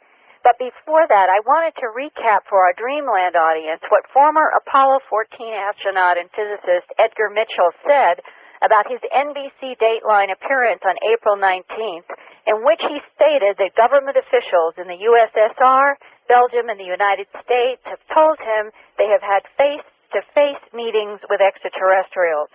And I know you did a long interview with him on Coast to Coast Friday night. Many people here were talking about it, Art. Oh. And I talked with Dr. Mitchell briefly on Friday as well, in the morning just before I left. And here for a recap for our Dreamland audience is Dr. Physicist, Astronaut Edgar Mitchell. What I said was that these people claim to have been in meetings or places where contact between ETs and our people took place. And there are some that claim that there are back engineering to learn how to build, to learn the technological side of ET craft. But there are new ones coming forth that have been reticent to speak out, but that are getting quite elderly now and want to try to clear the record before they die. All I can say is that I was impressed by what little I gleaned in these meetings. The purpose of the meetings was to open the doors, to get the classification released, to get these people granted amnesty see from their security provisions, it was not to get the information out to the public because these folks will tell their stories under the right circumstances. Those right circumstances, Art, means an executive order by the President of the United States to give amnesty to all of the insiders who have been in on the extraterrestrial UFO story and who have signed oaths. And I wondered if Dr. Mitchell had received any warnings not to talk so straightforwardly about an extraterrestrial presence, and this is that exchange. All right. Anybody ever come to you from an intelligence group or anybody in the government and said, Dr. Mitchell, don't talk about this? No, but I'm expecting it. Okay, if you are expecting it, what's your response going to be? Go down. And give me your badge number and I'll talk about it in the press. And you feel this strongly now because why? The evidence is mounting. The evidence is mounting for a breakthrough for everyone's consciousness about ETs, according to author and abductee Whitley Strieber, who has been here this weekend at the Whole Life Conference, and he talked to me today about a new book called The Secret School, to be released in November. This is Whitley Strieber about the intent of his new book. Huh, The Secret School. The book will be a tool for empowerment, because this whole new relationship with the cosmos opens up. We need empowerment. We need to understand what our powers and abilities are. And our relationship with the strange space-time fabric, which seems to be quite different than what we've been taught. Very different than what we've been taught. One of the things I learned in the Secret School context was that time can be looked at as the future like water. The present is like something that compresses it into ice, and the past is like ice. But you can go back into the past, and you can change things. Ice is full of bubbles, and it's not all completely frozen. And you can go into the future, and you can shape the future if you know what you're doing. We need to evolve a science of prophecy, because we are at the razor's edge on this planet. As we talk right now, wheat prices are beginning to go through the ceiling. Gasoline prices are beginning to rise. The gas prices may go down again in the fall, but the fact of the matter is the planet, according to the World Watch Institute, basically has reached its capacity to feed human beings. Right, supply and demand are now out of whack. Out of whack. And Art called it the quickening. And you've talked with him before, and right now, at this conference in San Francisco, where this whole issue of a whole new relationship with the universe seems to be what everybody is talking about, if you were personally looking at the next 3 to 5 years in Art's term, the quickening, what would you personally think is going to happen in terms of the prophecy that you are trying to describe in this new book? I think anyone who was willing to try to predict out 3 to 5 years at this point would have a big fat ego. I have to tell you that what I feel is a tremendous sense of a huge energy just flowing into me and flowing into all of the world. The quickening is a good word, but it's like an acceleration of being taking place. I don't know what lies beyond this. I really don't know. This is it's the most difficult thing to prophesy, I think, that you could ask. I think that, Will things come unstrung, do you think, when the visitors are introduced? things will come unstrung in a lot of different ways. Now, certain things are going to get a lot stronger. Like, if I can predict, if I may be so bold from my own life, my experience in part was so terrible and so negative and so difficult to deal with that I ended up clinging to my relationship with God, because that was all I had. And bearing in mind, you're talking to a person who didn't even necessarily believe before the experience that God even existed. I ended up with the realization that part human destiny is to become a companion to eternal being. And that this is an immediate, real, and absolutely true presence that's available to all of us right now. One of the things that this overwhelmingly powerful experience of general contact is going to do is it's going to force us to grasp at the strongest things that we know, and that will be, of all of them, the strongest. The relationship we have with the unseen at a powerful spiritual level. Yeah. And along that same theme, I asked Dr. Mitchell if he thought that the current status quo that is being held by the insiders could be released now before we hit 2000. And I thought that Dr. Mitchell's comment was appropriate because it reflects also what Whitley Strieber and others were talking about today on a panel. Dr. Mitchell says this is like the last fight of the dinosaurs to keep the jungle like it was, and that there are events that are moving us forward, as you call it, Art, the quickening. Yes. That things are changing around us regardless of any old paradigms. They are apparently being swept away, and what's in front of us is a new cosmology, a complete redefinition of the universe, of space-time, of our relationship to it, and our ability apparently to move in a universe in ways that we have yet to learn. Well, something clearly is going on, Linda. All right, that was a little hard to hear because it sounded like you might have been in a big hall or something. It was a room off of a conference hall. It sounds pretty clear here, but again, we're fighting that. Where can we do these telephone communications? And I apologize because I think it's important information, and I hope that our listeners could hear some of this. I hope so, too.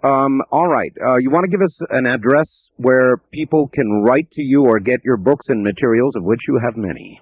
Yes, thank you. And I just want to know if you feel like if it wasn't clear, I may reconstitute a story in the future. Do you feel like it did come through at all, or is it too echoey? Oh, no, it was echoey, but I was able to understand it, so I presume the audience was. Okay, I hope so. Well, if any of you listening who didn't, please write me at Post Office Box 300 in Jameson, Jamison, Pennsylvania, zip code 18929.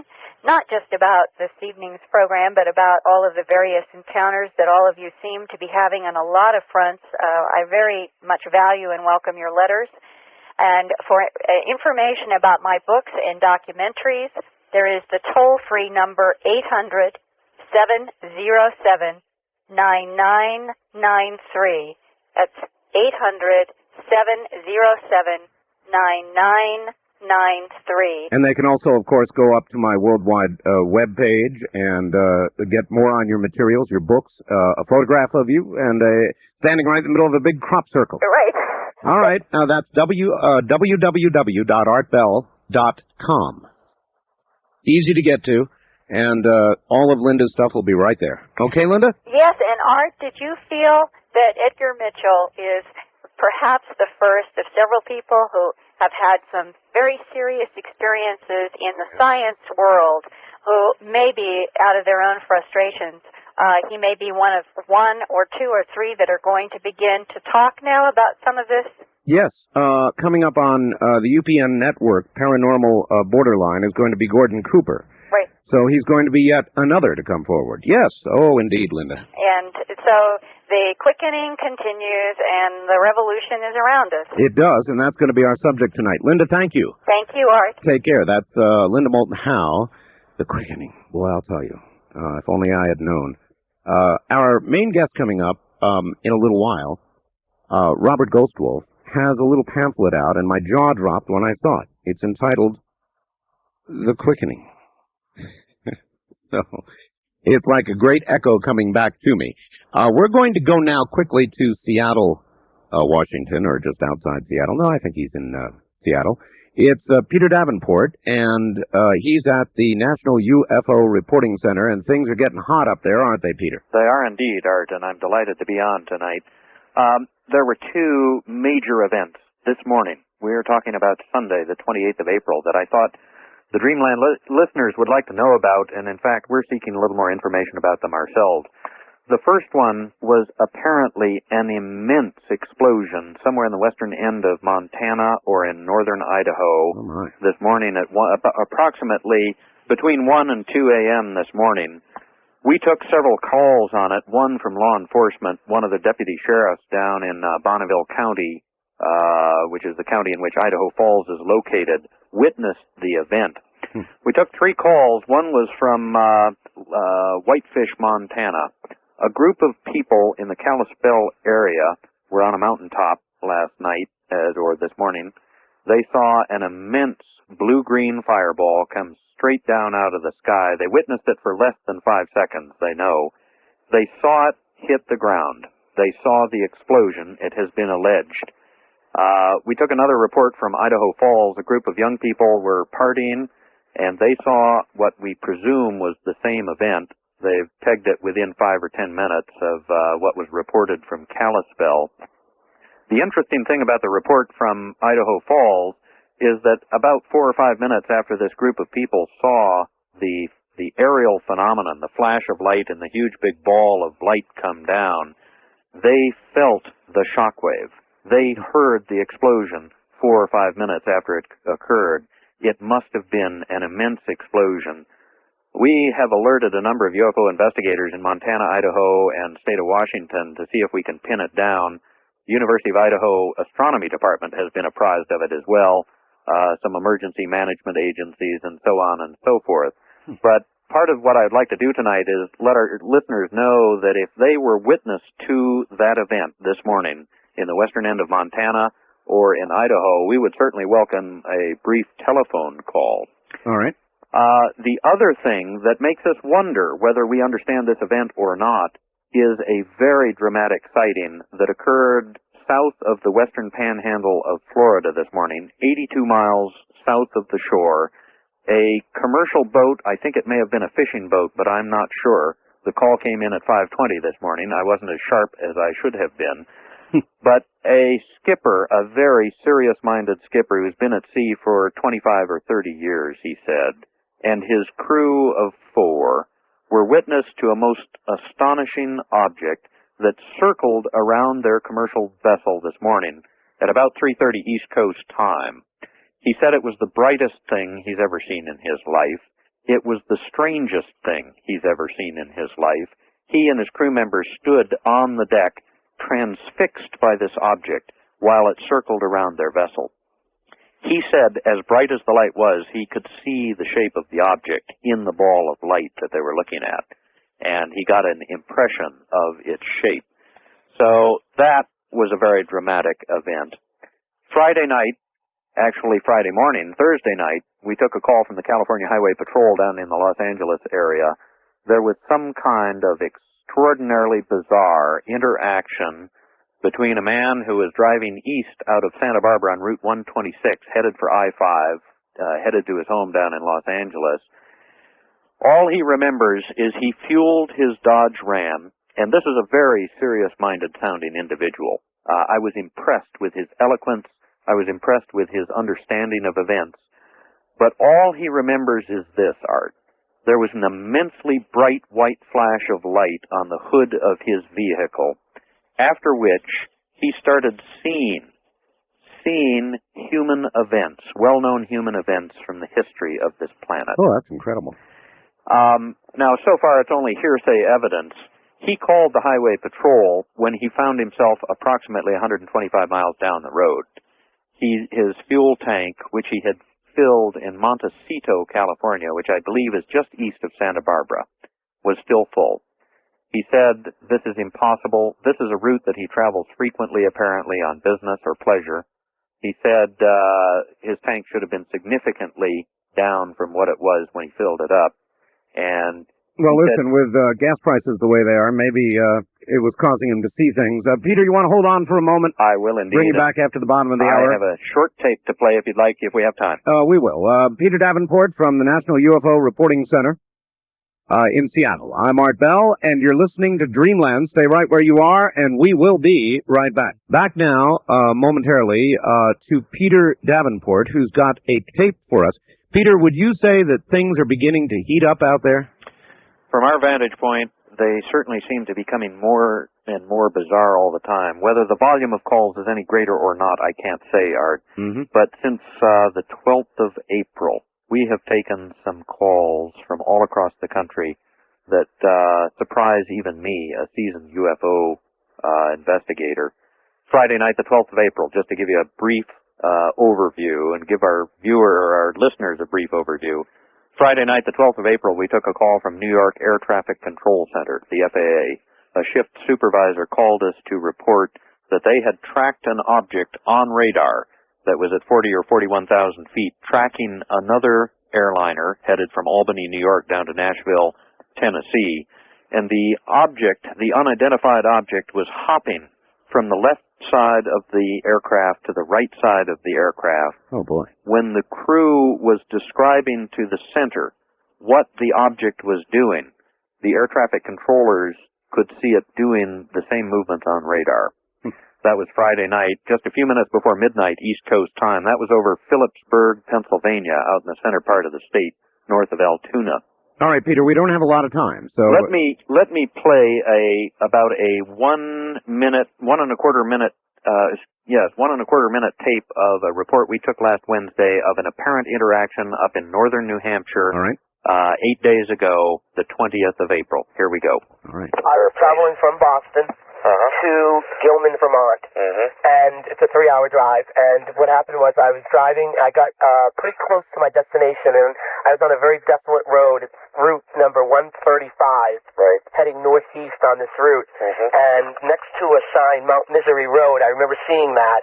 I had noticed some lights in the sky, and I had pulled my car over to the side of the road, and at that point, I think what happened was my rear window defogger came on, and it made like a buzzing noise or something that kind of startled me. I didn't know what it was, and it's never made that noise before, and I had shut that off and looked up and noticed these lights, and I had gotten out of the car, and about maybe 200-300 feet above me was a huge object. It was, I mean, really big. I can't give you like an estimate on how big it was, but I've flown on big giant planes like 747. I would say it was maybe twice the size of that.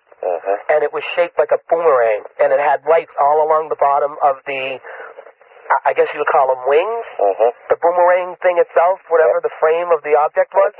And on the very bottom of it, there was a round bubble-like window. I was very scared. I'll tell you, I didn't know what to do or what to make of it, and it didn't do anything. It just sat there over the road, and there was nobody around. It was so desolate out there. And the next thing you know, it just shot straight off up in the air. And All right, Peter. That was 8 days ago. Oh, my. Well, it's hot. We'll have you on as a guest in the meantime. Give us the phone number for the reporting center, if you would. It is area code 206-722-3000, and people can get your email address by going through your website. All right, it's up. It seems like everything's on my website. All right, 206-722-3000,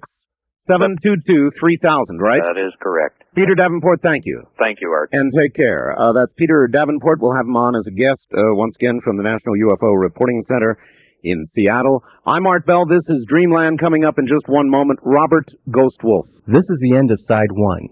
Please leave the cassette exactly where it is, flip it over, and begin again.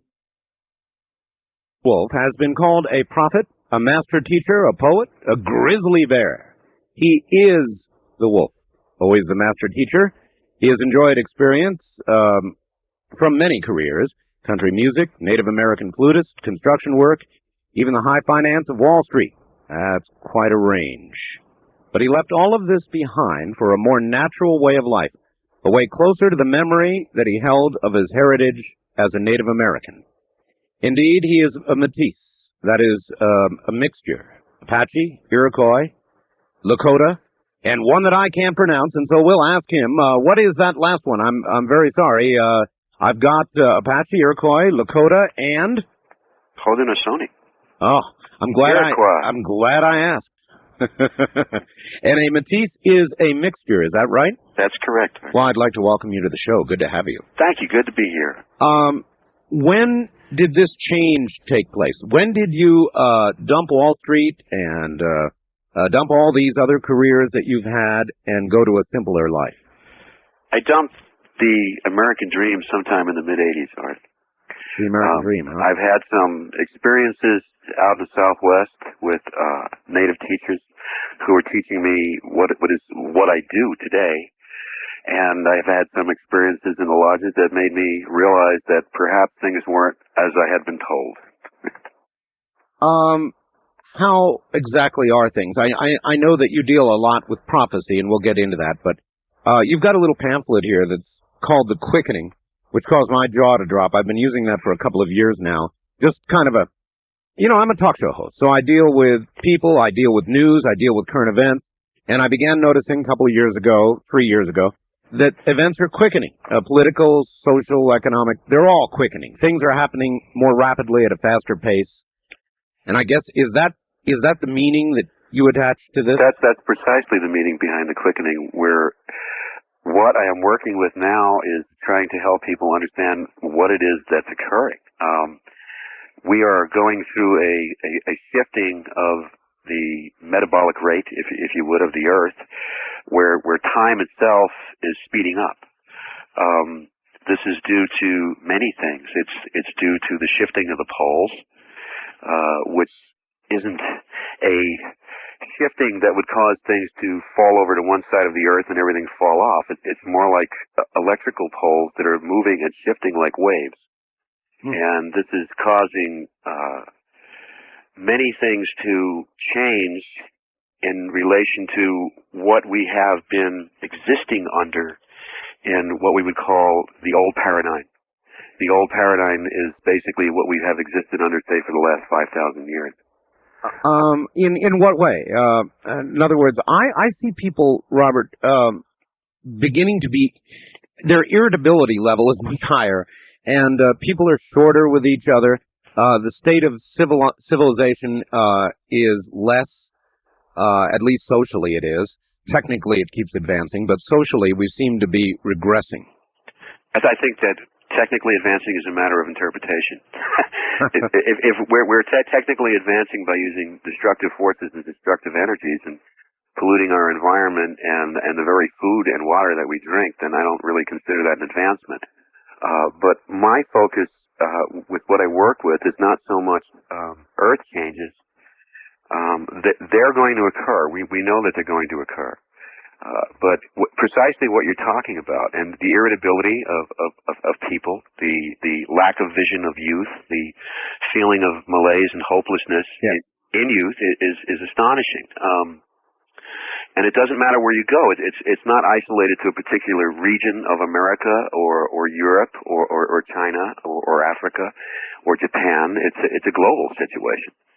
And part of that has to do with this quickening, and the quickening has to do with a shifting in consciousness, which is exactly what it is. It's that there are so many human beings on the earth at this point that we are shifting into a global soul, if you would. A global soul. A global soul. We are feeling what they're feeling in China. We're feeling in the Black Hills of South Dakota. What's happening in Mexico is being felt emotionally up in Canada. And the reason for this is, and it's an old Lakota saying, "Ahomi Takwiyas," we are all one. Understanding that we are literally one with the earth. And as long as we refuse to acknowledge the connection in what I call the web of life, then we are going to find that we're going to become increasingly agitated and short-tempered, because we're not going to understand the emotional changes, which are the things that are really important now. Okay, Robert, do you remember hearing recently about the Unabomber? Yes, I do. You know, what he did, of course, was awful in killing people, but a lot of people read his so-called manifesto and frankly agreed with it regarding the technology and the way we're going right now. Did you have an opportunity to review that at all, and from your perspective? Actually, I only reviewed it from reading headlines because I've been on the road teaching. But my feeling is that people are looking for a justification for their dissatisfaction. And the way that he went about it, if he did do this, we don't ever know. But if he did do this, that's not the way to do it. The way to do it is not to give in to anger and violence. That's been the history of this world, especially over the last 2,000 years. I know that you deal with prophecy a great deal, and so I guess I should ask you as directly as possible. Without change, without some change, great change in the paradigm, overused word, I know, where are we headed? What is ahead for us? Can you tell me? A lot of social strife. Approximately, well, it was March 28th, 1990. It was the equinox of spring in March of 95. Right. Where thousands and thousands of indigenous people throughout the world, not just North and South America, got together to bring in a new grid, if you would, a light grid on the planet, which would enable a new consciousness to be rooted here. Again, the term that could most easily be used is Christ consciousness. We are, if we don't create a space, if change doesn't happen, the social structures are collapsing, the religious structures are collapsing, the financial structures are obviously collapsing. There's no way to keep patching up the dam. And all that we keep doing is trying to patch up the dam. Now, I don't think that's really people's fault because we don't have full information. But if we do not create change, which is what we're doing intuitively by the emotional chaos that we're going through, then there will be no room for anything new to happen. If your hard drive is all filled up, how are you going to put new information in? And so when we're talking about change, we're talking about a complete change here. The globe has got to change with humanity and our attitude toward the earth and each other rather dramatically in a very short period of time. A very short period of time. We're no longer on the leisure road to enlightenment. We don't have another 5,000 years to get this one right. How long do we have? According to the Hopi elders that I work with and according to what I've gotten, we have less than 5 years. Boy, that's what everybody says. I don't mean that lightly. I interview a lot of people who do prophecy, Gordon Michael Sky and others, and even though the roads may seem at times different, the schedules are about the same and the end effect about the same. So many people saying roughly the same thing, and now you. Well, we don't have to look at it as doom and gloom. We simply look at it as change. If we look at it as change, when the child grows up and has to leave the home, there's a tremendous change in the whole nucleus of the home. And attitudes must adjust, and people's way of life must adjust. And so what we're talking about with the earth would probably be better called a rebirthing than a doom and gloom. What we're talking about in less than 5 years is that, yes, the social structures, the mechanical structures, the infrastructure of our social system has to collapse because it's out of control. It's already out of control. People will send me sometimes, Robert, the definition of quickening. Quickening, one definition of it is a birthing. The first feeling a mother has as the child moves within. That first moment of that fluttering feeling of movement. That's a good metaphor. Yeah. So there will be change. Now, you say you need not be doom and gloom, but with this change, if we don't change and we allow whatever's coming to go ahead and come, there will be many people who will not physically, at any rate, make it to the other side. Is that correct? That's correct. There's a situation going on relating to something that we now call a phenomenon that actually it's not. The government's been aware of it since 1962. It has to do with the orbit of our solar system. This is very much related in the Mayan calendars, and where we understood the cycles of the universe, not just the cycles of the 4 seasons. And essentially, we are now moving into this photon belt. And the photon belt, very simply put, is simply light. It's light. It's white light. Mm-hmm. And what that's doing, the intensity of that, is causing an expansion of the molecular structure of things, which is why we're sensing a quickening. It's also got a tremendous gravitational pull. The Earth, just a few short years ago, was basically hurling through space at 8,000 miles an hour. At the present velocity, you could estimate that by the year 2010, we'll be moving somewhere around 200,000 miles an hour. Uh-huh. So now we're talking about actual fact of this is what we're feeling as a quickening. As that's occurring, we're also feeling it consciously, because consciously What I try to impress on people is that thought literally creates. And everything that we have around us is a result of that thought.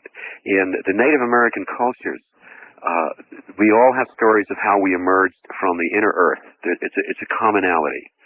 Also, we all have stories of this time. The Hopi prophecies, which are very accurate at telling us about this time, are well over 10,000 years old. And they're so accurate, it's frightening. And they describe social changes that we're talking about right now. They're talking about the social unrest. They're talking about the agitation of people. And the agitation of people is basically a result of being separated from their spiritual side. All right. Here's an example. I work a lot with current events. A 6-year-old is accused of murder in the Bay Area, possibly even premeditated murder and killing a 30-day-old infant. 2 8-year-olds involved, released now, just on burglary charges. But our children, killing our children, in the last decade, I should say, Robert, children's crime has increased about 300%. The last 10 years, Robert, nobody can ignore that. Something's happening. Something's definitely happening, and part of what's happening is we are losing our humanity. We are losing our soul. Yeah. We are losing our spirit. It's 10 years ago, this is a strange metaphorical thing to talk about. Today, you go to universities and people are spending hundreds, if not thousands of dollars trying to understand it, including the scientists. We're starting to understand that everything that is going on within the human being, illness, cancer, all of it is related to emotional attitude. And when you're dealing in a world where parents no longer have time for their children, and children no longer have time for their parents, when the entire family structure has been basically desecrated, you're dealing with a sense of tremendous hopelessness, and hopelessness in any situation with especially with a human being, will result in an outbreak of rage. And what we're seeing is rage. And it doesn't really matter if it's a 6-year-old or a 50-year-old, because the human soul itself does not know age. All right, Robert, I'm going to ask you to hold on. That's a good place to hold it right there. Relax. You've got several minutes. We'll do the news, our commercial load, and get right back to you. My guest is Robert Ghost Wolf, a Native American of many tribes. And we're going to talk a bit more about the Hopi and about the quickening and about what's going on in our world. I would suggest you get into an easy seat and prepare to listen. For a Sunday night, as always, this is Dreamland. I'm Art Bell. All right, my guest is Robert Ghost Wolf, a Native American, and we're talking about Native American prophecy. We're talking about the quickening, and at the top of this last hour, no matter what news service you had, I'm sure you heard about the killings in Australia. It seems a man took a gun and killed, from what I heard, about 32 people. Now, I said Australia, not America. Normally you hear about these things in America. This time, Australia. Robert, symptomatic of what's going on all over the world? It's very symptomatic, Art. We're dealing with a neuroses that's become a psychosis. Yeah. So people again are releasing their frustration through violent means, because it's the way we've been programmed in a warrior society. A warrior society. Yes, we basically have a warrior society, which is alien to the earth. This is not the way things are here in a natural state. If you follow the Native American way or read it to any degree, you'll understand that, number one, everything was a matriarchy and not a patriarchy. Everything came through the mother. Everything in the family was held together by the mother.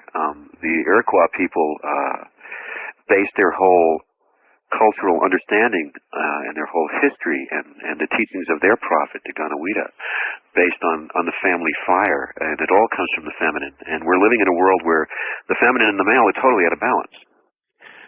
Do you view, as many Native Americans do, the earth to be a living organism? I think that that's the problem with people understanding perhaps what we're discussing here. She is absolutely her own being with her own consciousness, her own will, her own desires. And we're dealing right now with a very big problem, which perhaps should be addressed right now, connected to the blast that the French have done in the Pacific. They've caused... If people are so concerned about the Earth changes and they're worried about it, that even the United Nations is getting together and having meetings about it. Even the United Nations has come up with a plan called biodiversity, which is for control of the population, because of the potential overpopulation of the Earth and the situations with pollution. Then why, on the other hand, would they turn around and blow up 6 atomic bombs in the Pacific Ocean and go, well, this has no effect? I think maybe they should ask the whales about that. Yeah, you know, it's funny. I'm very wrapped up in technology, and I've always thought of myself as very pragmatic, not wanting to believe the kinds of things that you're talking about, and yet I have this nagging feeling, Robert, that you're right. Well, I'll give you a little technical information. Going to mineral. It's very important to have minerals. Yeah. When we do ceremonies, I tie 405 prayer ties for each of the elements of the Earth, you see. And if we go to science, everything in our body is made up of all the elements of the Earth. We're just basically put together with a different recipe. And part of what's going on right now in the quickening with the infusion of this energy and which is coming down through vibrations and light to the Earth, from the other galactic bodies in space, other planets, other galaxies, and ship. What we're dealing with is our ability to assimilate the knowledge. And how many people do we know are basically suffering from iron deficiency right now? There's no metal in their blood. There's no minerals in their blood. Mm-hmm. And if we go to how do we make a simple thing like a tape cassette or a CD disc, and how does the information of a singer get on the disc, and then we take it home and play it in our little recorder and enjoy the same thing live? It basically comes off the forming and the pattern set forth by the metal on the disc. That's true. If we eliminate the metal from the disc, or if we go over the disc with a magnet, we're going to alter everything. And what happens is we either get a distortion or we could totally erase the tape. So if everything is coming through us in vibration like radio waves, then if there is not enough mineral substance within the blood to assimilate that knowledge, we're going to have gaps. So maybe everybody isn't really suffering from Alzheimer's disease. Maybe they're basically suffering from a lack of minerals. We're not getting proper nutrition from food and from the water that we drink, you know. Yes, I do know. And this is, when you're in a state of confusion, anybody in a state of confusion goes through a feeling of panic. And how do we react to panic? And unfortunately, we're reacting to panic through violence. What's happened in the Pacific, which is quite well known and well established over in Europe, which is where I heard it from Denmark, is that there is basically a 7-mile hole that was ripped open off the coast of South America in the ocean floor. And we've got millions and millions and millions of gallons literally pouring into the inner Earth. And the Earth is going to do something to rectify that. Yes, I've had that feeling too. Many have predicted Earth change is coming. Do you know what's coming? Do you think you know what's coming? I've seen things that are coming, yes. I think that you're going to have something major happen in the middle to the beginning of November, somewhere between Mexico and California. The thing that makes it hard to predict as to the precise longitude and latitude is these fissures are shifting as we're speaking. Mm-hmm. The bellowing of heat, there's a volcano that's going off, I think about 100 miles off the coast of Oregon, that is spewing out sulfur gas on the beaches of Oregon that's so strong that people can't even stand on the beach. But we're not hearing that on the news. We probably hear it on your show. You have, and we've made people aware of what's going on off the coast of Oregon. Coos Bay, actually, I think, pretty much off Coos Bay. And I just came back from doing ceremony with the Hopi a few weeks ago, and we asked questions in the ceremony about what we should look from that could be happening in the immediate future that we should be concerned with. And much to our surprise and the elders that I was with, a lot of what we got was directed from other dimensional beings, not spirits. We're talking about other dimensional beings. We're talking about extraterrestrials, which at this point, if you're ready, I'll tell you. I'm ready. Hope And, from the Hopi. I think that you're going to see a lot more interaction between us and what I call the star beings. They come from many, many galaxies. The two probably most influential at this point in protecting us, if you will, have to do with the Syrians from Sirian A and the Andromedans. There's a star that we just all watched over the last few weeks called the Blue Comet, and everybody was outside looking at it. Well, it sort of goes back to was it the summer of '94 when the comets hit Jupiter? Yeah. Well, science, I thought it was rather funny watching TV as all the scientists were telling us that this never happened before. They have no idea what's going on. They have no idea what the inner atmosphere of Jupiter was like, but we had absolutely nothing to fear. Hayukataki is what you refer to. Yes, I am. Japanese And basically, the way the Hopi look at that is that was the fertilization of the egg. It was the fertilization of Jupiter to become the new sun. And this blue comet is referred to as the Blue Kachina. And the Blue Kachina is bringing forth the transformation. It's the announcement that the transformation, the end time is here. Now, what I'm going to tell you about the blue comet is that it's not a comet at all. It's a ship. It's a mothership. And it's a ship from Andromeda. And the ship from Andromeda is here to make sure that others don't interfere with what we're trying to accomplish on this globe. Interesting. Scientists, for the first time ever, detected a strong X-ray emissions from that comet. Correct. And I stood up at that one and said, And you're saying that was not a comet? No, it's a ship. It's a ship. There's another comet, a red comet, that they reported recently. That comet is what the Hopi call the Red Kachina. And that is part of what will fulfill the prophecies of the comet striking the Earth. Now, I'm not going to say that the whole Earth is going to be destroyed. What I'm going to say is that a piece of that is going to break off and cause things to change here. There's another strange thing that's happening that science, again, is recording right now, and it's all over the newspapers. Sometimes it's called the Tao's hum. They're reporting strange sounds in space. They're trying to figure out what this emanation is. And this is part of what's occurring now. What is occurring now is something that has never, ever happened before. It has never, ever, ever happened in our entire history as a human race, which is that the universe itself is giving birth to a new dimensional reality. And what it's causing within all of us is to be pulled up. We're literally being pulled up. We're being pulled up in our consciousness. We're being pulled up in our vibration. We're being pulled up into another dimension.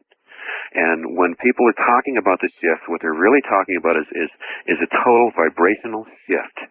And everything in this earth is absolutely energy. Everything is energy. If you go to any shaman, they will say it's energy.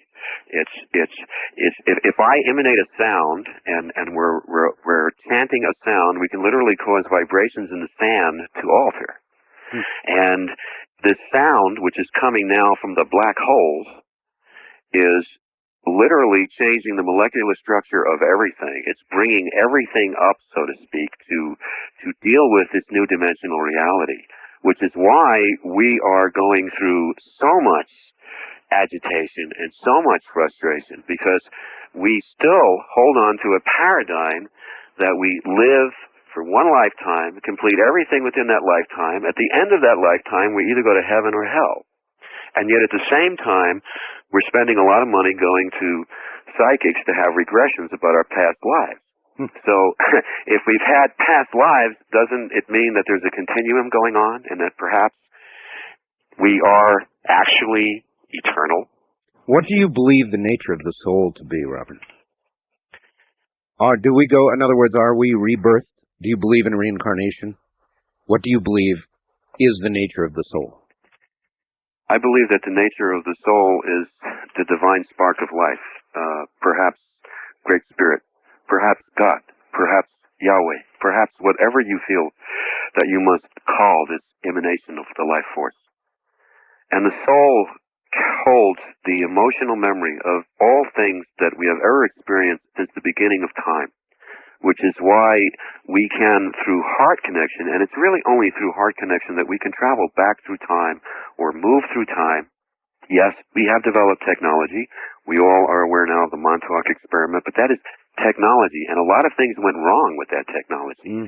When we did the experiment in Philadelphia with the USS Eldridge, Tesla screamed a warning not to fool around with something that we didn't know how to control with, and yet they went ahead and did it anyway. And I've had the opportunity of speaking with many of the beings, individuals who were on that ship who have come back and now are regaining full memory of what occurred.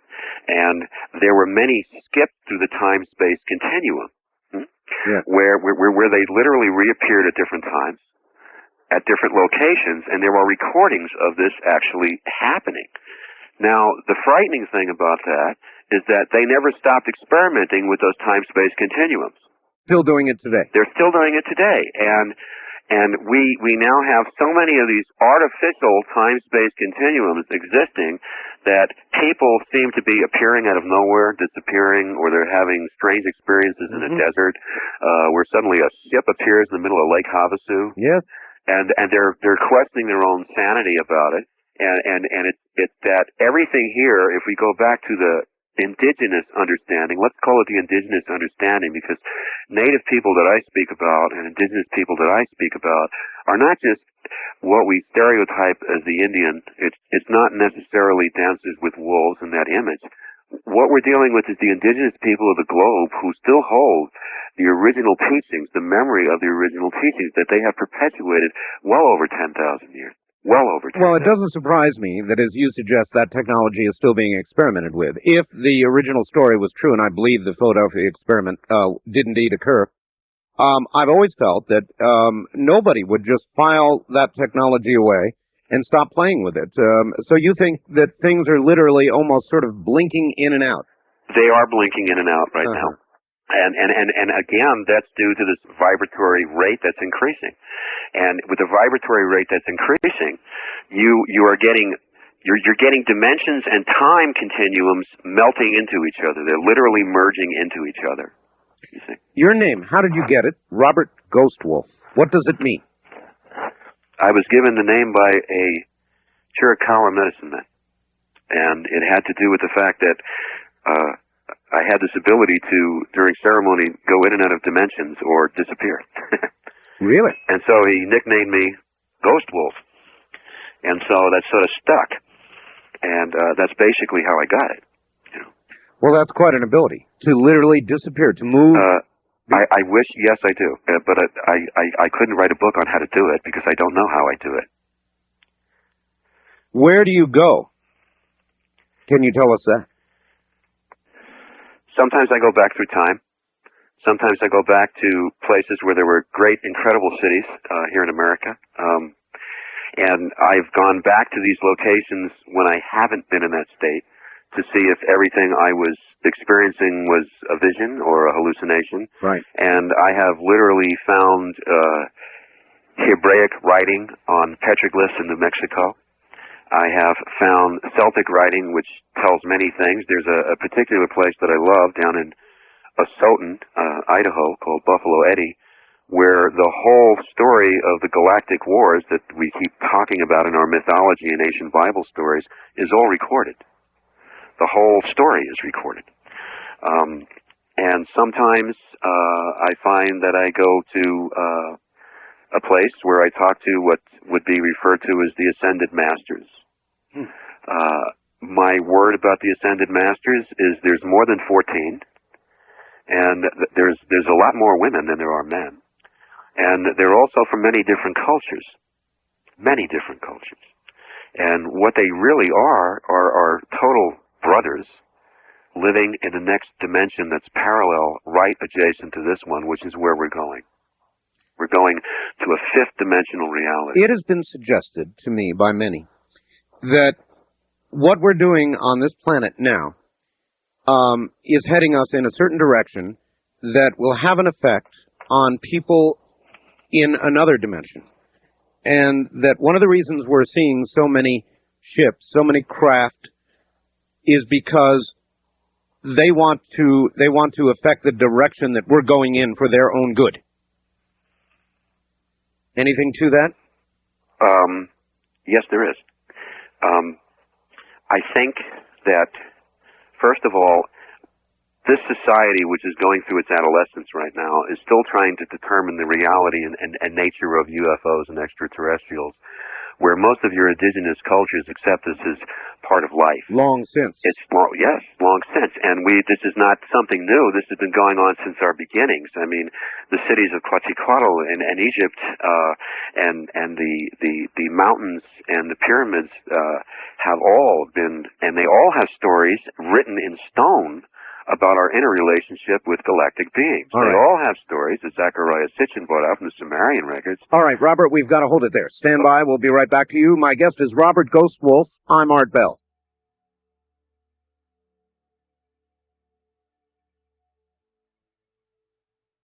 All right, I'm going to give you a brief rendition of the phone numbers. We're going to open the lines for Robert Ghost Wolf here in a moment. The first-time caller line is area code 702-727-1222. The wildcard lines are area code 702-727-1295. West of the Rockies, it's 1-800-618-8255. East of the Rockies, it's 1-800-825-5033. Art, from Jody in Hawaii, great start to your show tonight. It's a little unnerving, isn't it? You coined the quickening phrase, and as I observe the world and listen to your guests, I have no doubt something is going on. It can be somewhat disconcerting. From Mary, listening in San Francisco, dear Art, please ask your guest about the meaning of a ceremony for, quote, dissolving the boundaries, end quote, that is supposed to take place within the Navajo Nation in the Four Corners area in the next couple of months. Do you know anything about that, Robert? I don't know enough about it to speak intelligently. All right. I've been asked to go down there, but my work in that area is with the Hopi, and unfortunately, they don't communicate that well with each other sometimes. Mm-hmm. But there are ceremonies also going on the Hopi reservation to do this, and amongst the other nations to ease this shifting through, so that humanity does not go through this emotional pain and resort to self-destruction, resort to the only way to solve the confusion is through violence. This piece of comet that you expect to break off, you said, and hit Earth, do you have any idea where? Somewhere in the Nevada desert. I wish people would stop saying that. Not by you, Art. Well, I'm in the Nevada desert. I know, but we're going to do it west of you. Well, this way you can still broadcast what's going on. It can't be too far west, Robert, because I'm about 8 miles east of the California border. Oh, well, then we'll go east. I see. All right, let's take a few phone calls. And east of the Rockies, you're on the air with Robert Ghost Wolf. Hello, where are you? Yes, I'm in Lexington, Kentucky. Yes, sir. Yes, I wonder if I could ask two quick questions. The first one is what should someone do to be prepared for some of these changes that are coming? And second was wondering if you had any perspectives on crop circles and animal mutilation. All right. To prepare for what's coming. The most important thing that you can do, understand that Great Spirit is simple. Everything in life is simple. As we try to analyze what's happening and all the probabilities that could happen, we tend to overcomplicate our reaction. The basic problem right now with all humanity, we're all one family. There's only one human race. It's the Earth race. We're all one humanity. The most important thing that we can do now is open our hearts and deal with the intuitiveness, with the feminine side of our nature, to follow our own intuition on what to do, to open ourselves up to the spiritual side of our nature. That's what's going to get us through this very hard time that's coming. As far as animal mutilations, crop circles, the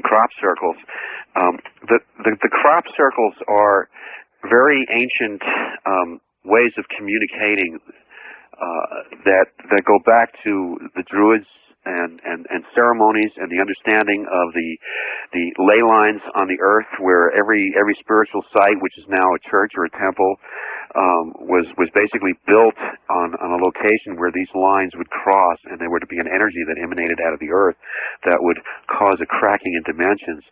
Also, what the crop circles have to do is the communication between people from the inner earth and the galactic beings who are here, that are basically giving them readings on frequency and genetics from a level that we have still yet to comprehend. This is the end of side 1.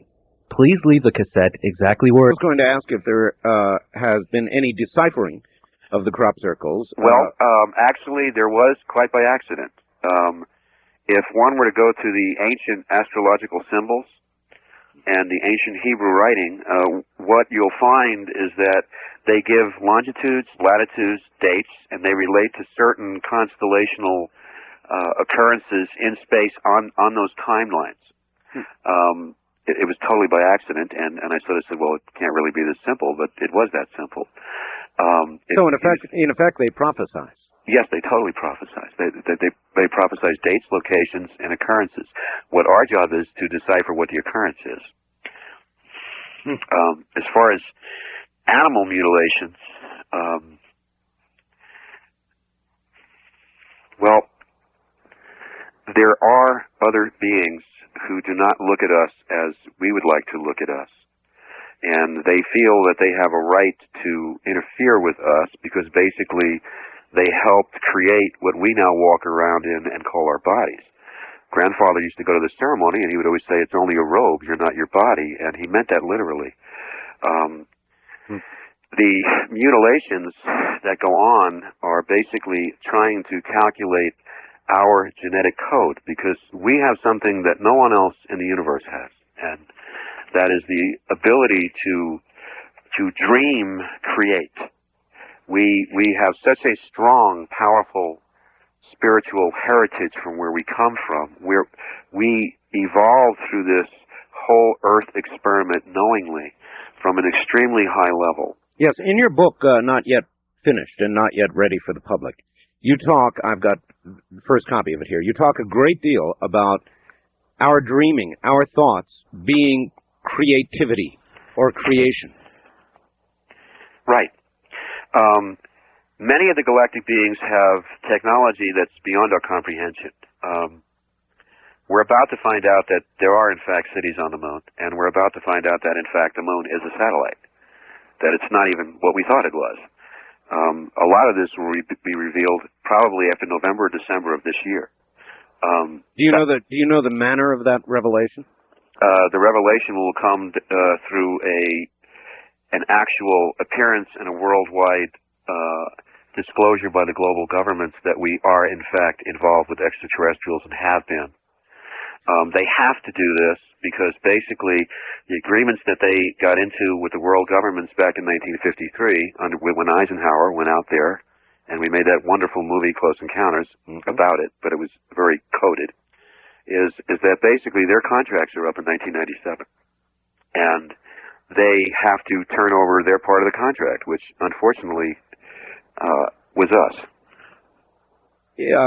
Excuse me, let's roll over that one more time. Their part of the contract, to them, is us. Yes, the governments of this world,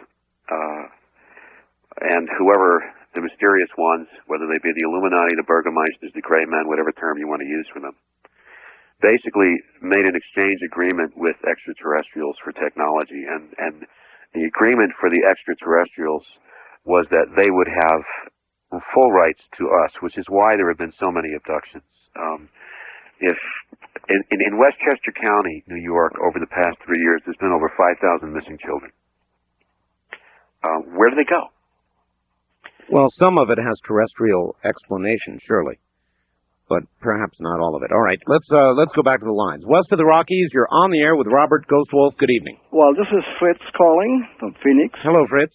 Ghost Wolf, as you call yourself, give us something heavy. You've been teasing us now with E.T., mothership, and certain knowledge from E.T. Give us something heavy. Did you have an encounter? Does your encounter go back to childhood? Has your family had an encounter? But you know something. Give us something heavy. Something heavy. Yeah, I've had an encounter. I've been on the ships. I've done ceremony where there's been more than one of us. There's been as many as 14 people who have been lifted up to the ships. The communication between extraterrestrials and indigenous people is a long-time relationship. Unfortunately, in America, for some reason, most of what's occurring seems to be blocked from the news media. There was an incident that happened, I believe it was last October, over Phoenix, where thousands and thousands of people saw a UFO. It was on the 10 o'clock news, it was on the 1 o'clock news, and then suddenly disappeared on the 5 o'clock news. You had an incident that happened just a short while ago down in Mexico City where hundreds of thousands of people witnessed these ships. That's true. And yet there was hardly any mention of it at all, except for a few seconds here and there, and probably only on the Art Bell show. Well, as a matter of fact, Robert, it's ongoing.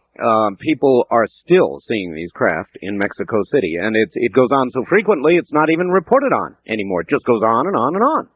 And I'm told the people in Mexico City are so used to seeing these craft now that it's just nothing special to them. No, it's not. They don't even react to it anymore. I know, that's amazing, isn't it? But if you want something heavy, I could give you something heavy. Go out right ahead. How's this for heavy? You have a situation that's about to flare up in the Middle East.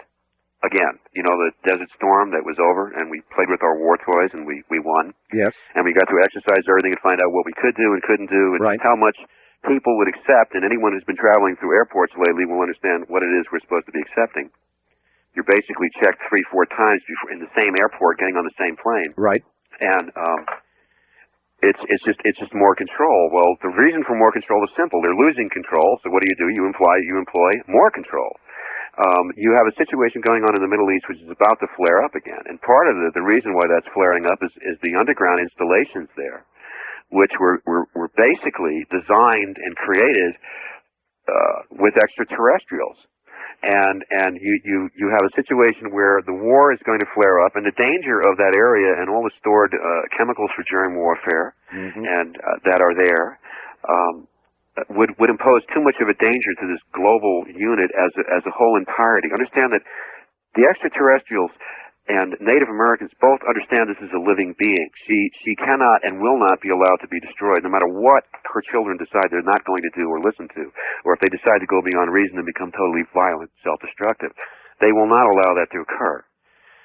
They will not intervene at this time, which is part of the reason why your prophecies, if you go to the Mayan prophecies, all prophecies ended in 1987. They literally ended in 1987. What we're walking on right now is a blank page. And the reason why we're walking on the blank page is because everything that happens between now and then is what we write on it. Meaning, what you live, what you dream, how you choose humanity to be is going to be the way it's going to be. This war that will break up, we asked, well, what could happen? What can we do to stop this thing? They said, there's nothing that you can do to stop this thing. You know, Robert, it's funny you said that. It kind of feels like a blank page. You know it? It's total choice. It's total freedom, which is the one thing that's totally essential to all human beings everywhere is freedom of expression. If we don't have that, you know, the most sacred thing to all Native Americans was free choice. We all, that's why we don't have a religion. We call it a way.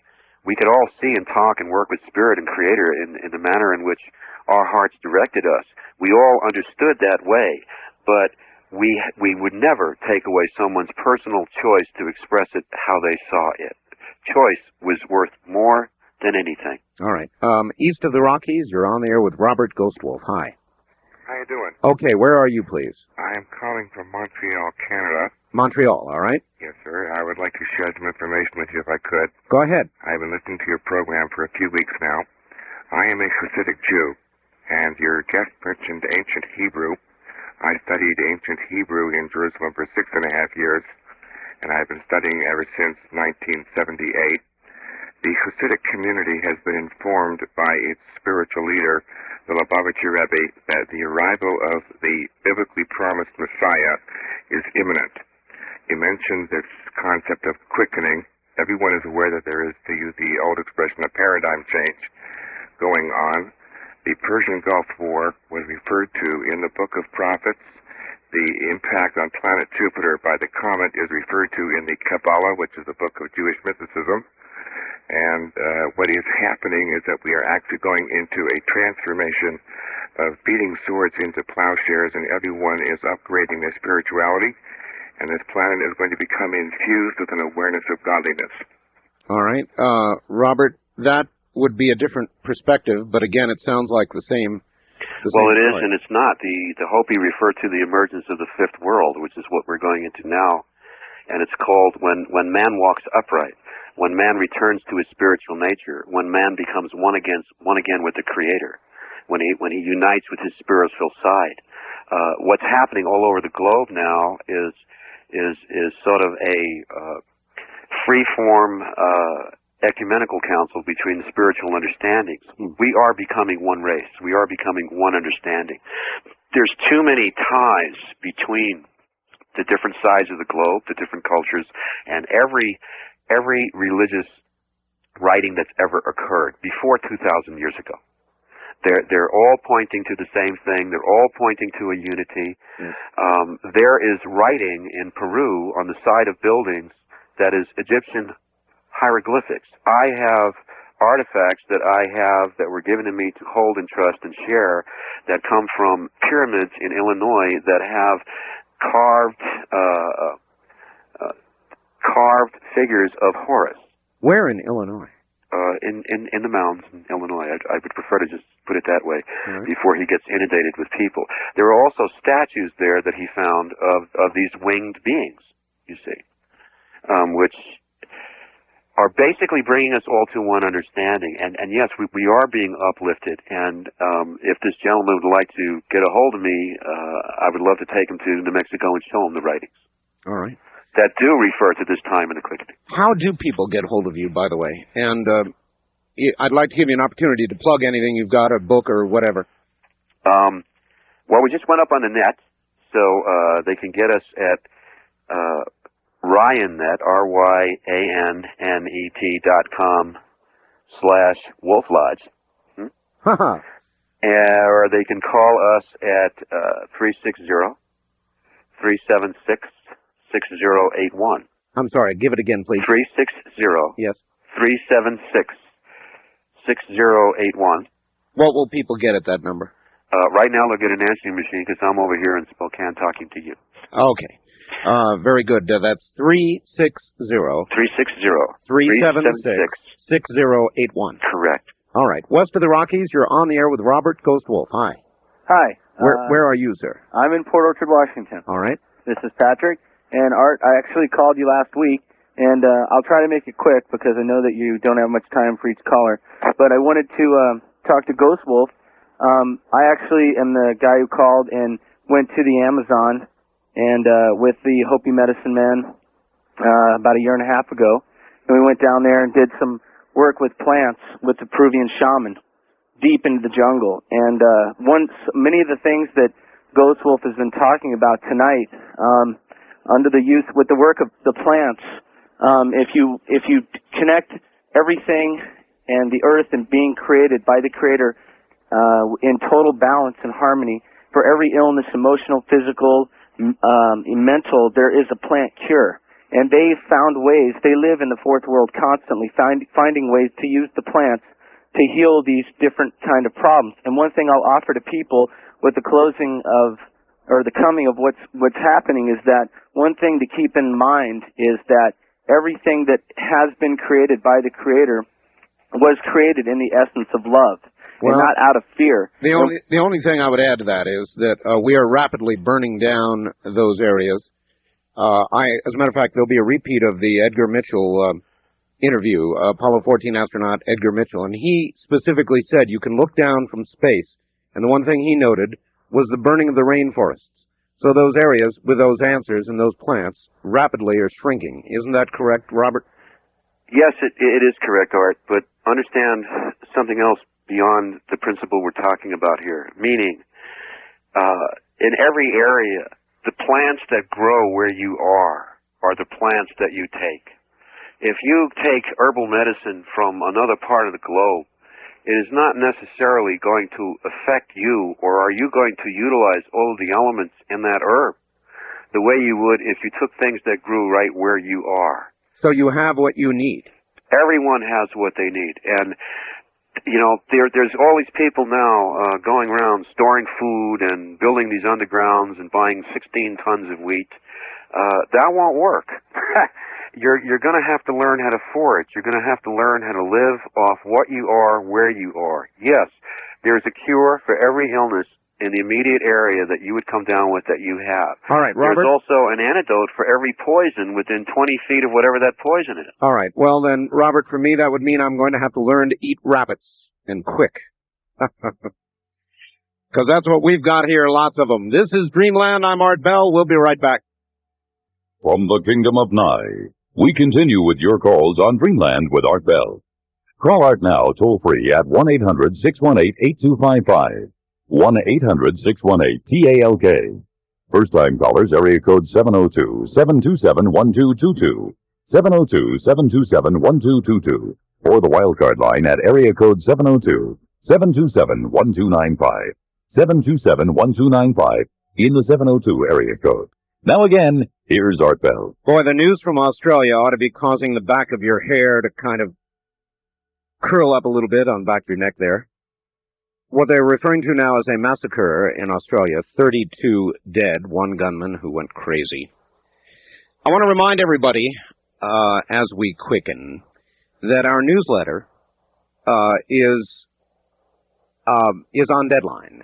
If you would like our newsletter, is it not time that you took the plunge? The Portland book signing, the Roswell artifact, a comprehensive and fascinating article on crop circles with 11 beautiful full-color crop circle photographs, and so much more. The way to get our newsletter is simply to call 1-800-917-4278, and the deadline is literally tonight. By the time the sun is up in the morning, it'll be too late. But if you want this issue, I would begin now. In the following issue, the alleged pieces of Roswell debris will also be depicted. 1-800-917-4278 right now if you'd like our newsletter. Also would like to welcome KLDI in Laramie, Wyoming. 1210 on the dial in Laramie. Welcome to the program. Good to have you on the network as we continue to grow. I would like to be able to tell you that I know where this is. Maybe some of you can help me out. And, Robert, I want you to listen to this. Linda Howe, for a number of weeks now, has been reporting on a creature called the goat sucker. La Chupacabra, I believe it is. But I just got this fax, and maybe we can work it in. Dear Art, the goat sucker struck West Bexar County, B-E-X-A-R County, last night and mutilated 9 goats. 3 goats are also missing. 1 goat survived the attack with wounds and scratches. The news team also interviewed an eyewitness from an attack earlier this year. The creature described as having wings and an alien head. Contact Channel 12, KSAT Television, for more information. Well, I would if I knew where they were. But, Robert, what do you know about these? We keep getting reports on these creatures. Ostensibly They're there. Alien creatures, more and more of them. It began in Puerto Rico, and it is spreading. What's going on? As a matter of fact, I've been asked to go down to Puerto Rico to deal with the problem with some people down there. Remember we talked about time-space continuum? Yes. The collapse of time and the merging of things? And the blinking in and out. And the blinking in and out. Yes. And do you remember Notre Dame, the church in Paris? Yes, of course. And do you remember gargoyles? Yes. And do you remember griffins? That's what they are. It's literally, they're not extraterrestrial. They're not aliens. They're Earth creatures. They're something from another dimension that's been kept away from here. You're gonna hear about them soon in South America. We already have. We've heard about them in Florida, and I'm not exactly sure where this county is, but it's obviously in this country somewhere. I'm sure we'll get it back. I've never heard of that county. Nor have I. But I can look up the radio or the TV station call letters, and I will find out. So, God, fascinating what's going on. Listen, again, what they're calling a massacre in Australia, the young children killing each other in this country, Chicago, a child dropping another child out a window because it wouldn't steal for the other child. There was a movie I saw called The Seventh Sign. I think it was with Demi Moore. In it, it was suggested that the Guff, that place that holds the souls for those that enter the world, became empty. And I'm not saying that's happened, Robert, but it's as though we have some soulless beings with us. on many different levels. We have soulless beings that are being cloned right now by our government. We also have soulless beings that are being cloned by the Greys. It's all connected to the cattle mutilations, and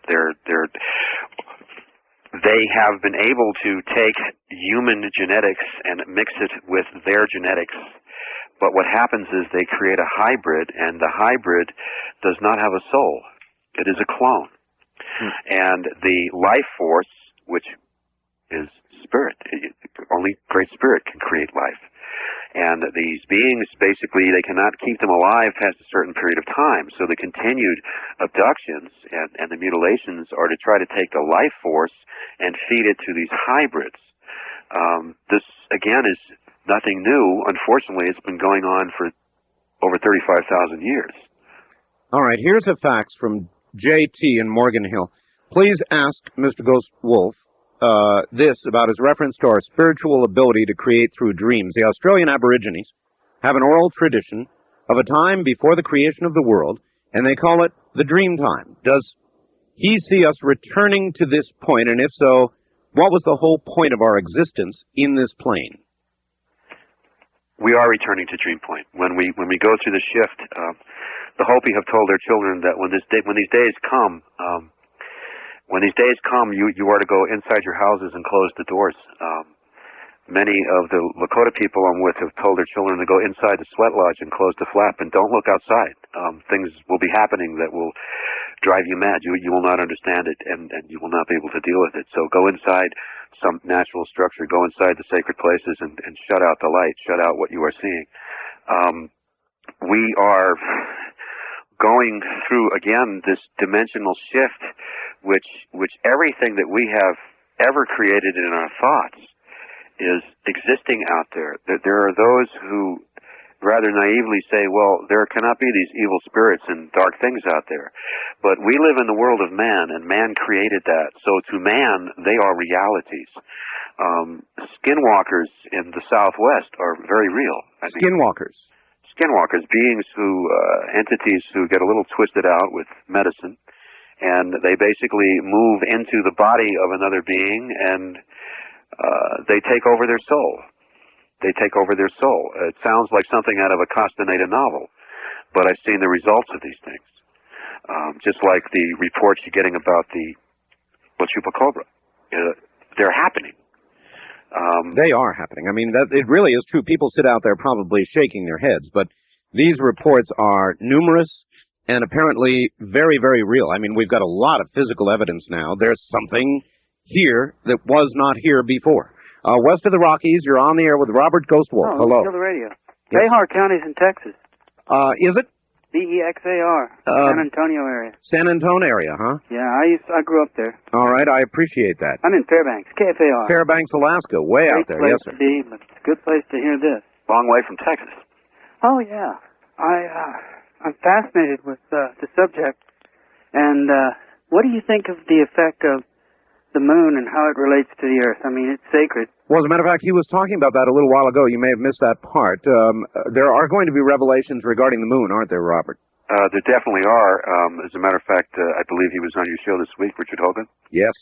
And, my only complaint about Richard is, why don't you just tell him it's a satellite? Why don't you just tell him exactly what you have? And because he's got indisputable evidence of it. I mean, it's undeniable evidence. He's also got undeniable evidence of our presence on the moon, as well as the presence of others on the moon that don't necessarily come from here. Well, we have two distinct views. One is going to be repeated tonight. I ran the Richard Hoagland show, repeated last night. Tonight, the show with Edgar Mitchell, a man who walked on that moon and said it was so much green cheese. So I'll leave it up to the audience. Your view? My view is that it's a total artificial satellite. It was brought here many years ago, and there are many stories in our history, in Native American history, of when there were two moons, and one of those moons is now orbiting Mars. Phobos? One of the original moons from here is now orbiting Mars. Wouldn't be Phobos, would it? Yes, it would. Robert, for what it's worth, Gordon Michael Scallion, who I've been following very carefully, and has been on my program any number of times, apparently has made a recent prediction. I didn't see it, but a recent prediction that Phobos would break from its orbit and head or be hurled toward Earth. Mm-hmm. You heard that? Yes, I have. My comment on it is through Andromedan connections. Basically, what's happened is the Andromedans, who we're very close with, because there was a very large human colony in Andromeda. When beings ascend from this plane, they not only just go to some metaphorical gaseous space, they actually go to other solar systems. Basically, everything that we call reality can be located in a very narrow band around the Earth called the biosphere. Once you get beyond that, as the astronauts can attest to, time stops, aging stops, strange phenomena seems to occur. What we're dealing with is the Andromedans have basically declared this a no interference zone over the next 5 years, and they have ordered all alien interference, meaning from the inner Earth to the secret chambers under the White House, to the Kremlin, that all alien interference on this planet must be off this planet by 2003.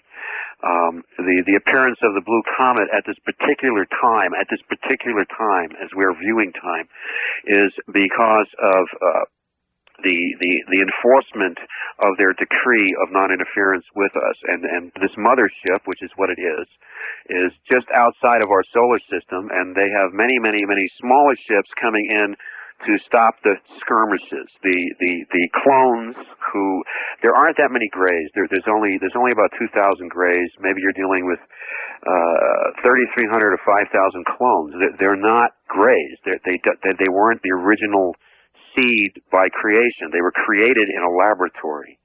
Anyone who's aware of what goes on at Los Alamos can affirm that. And what we're dealing with this is that everyone must be off the planet by 1203. 1203 is approximately when that shift will happen. It's very hard to determine this in time, because the time-space matrix that we live under is artificially maintained and created. Wait a minute now, 1203? 23. 1220, I'm sorry. 23. By the year 23. By the year 2300? By the year 20 and 3. Oh, 23. I see. 2023. I'm sorry. What can you tell me? No, not 2023. That's 2023. We're talking the year 2023. 2003. Oh, that's not very long at all, is it? No, it's not. And in that, by the year 2009, you can expect most of your Earth predictions, the major cataclysmic happenings, to begin to accelerate. The white buffalo. The birth of the white buffalo. What can you tell us about that? What does that mean? It's the fulfillment of a promise. It's the fulfillment of a promise of the calf woman, who again brought the sacred rights to the Lakota Nation. There are many stories of the Indian messiahs which have yet to be publicized. The messiah was not just an occurrence that happened in one place.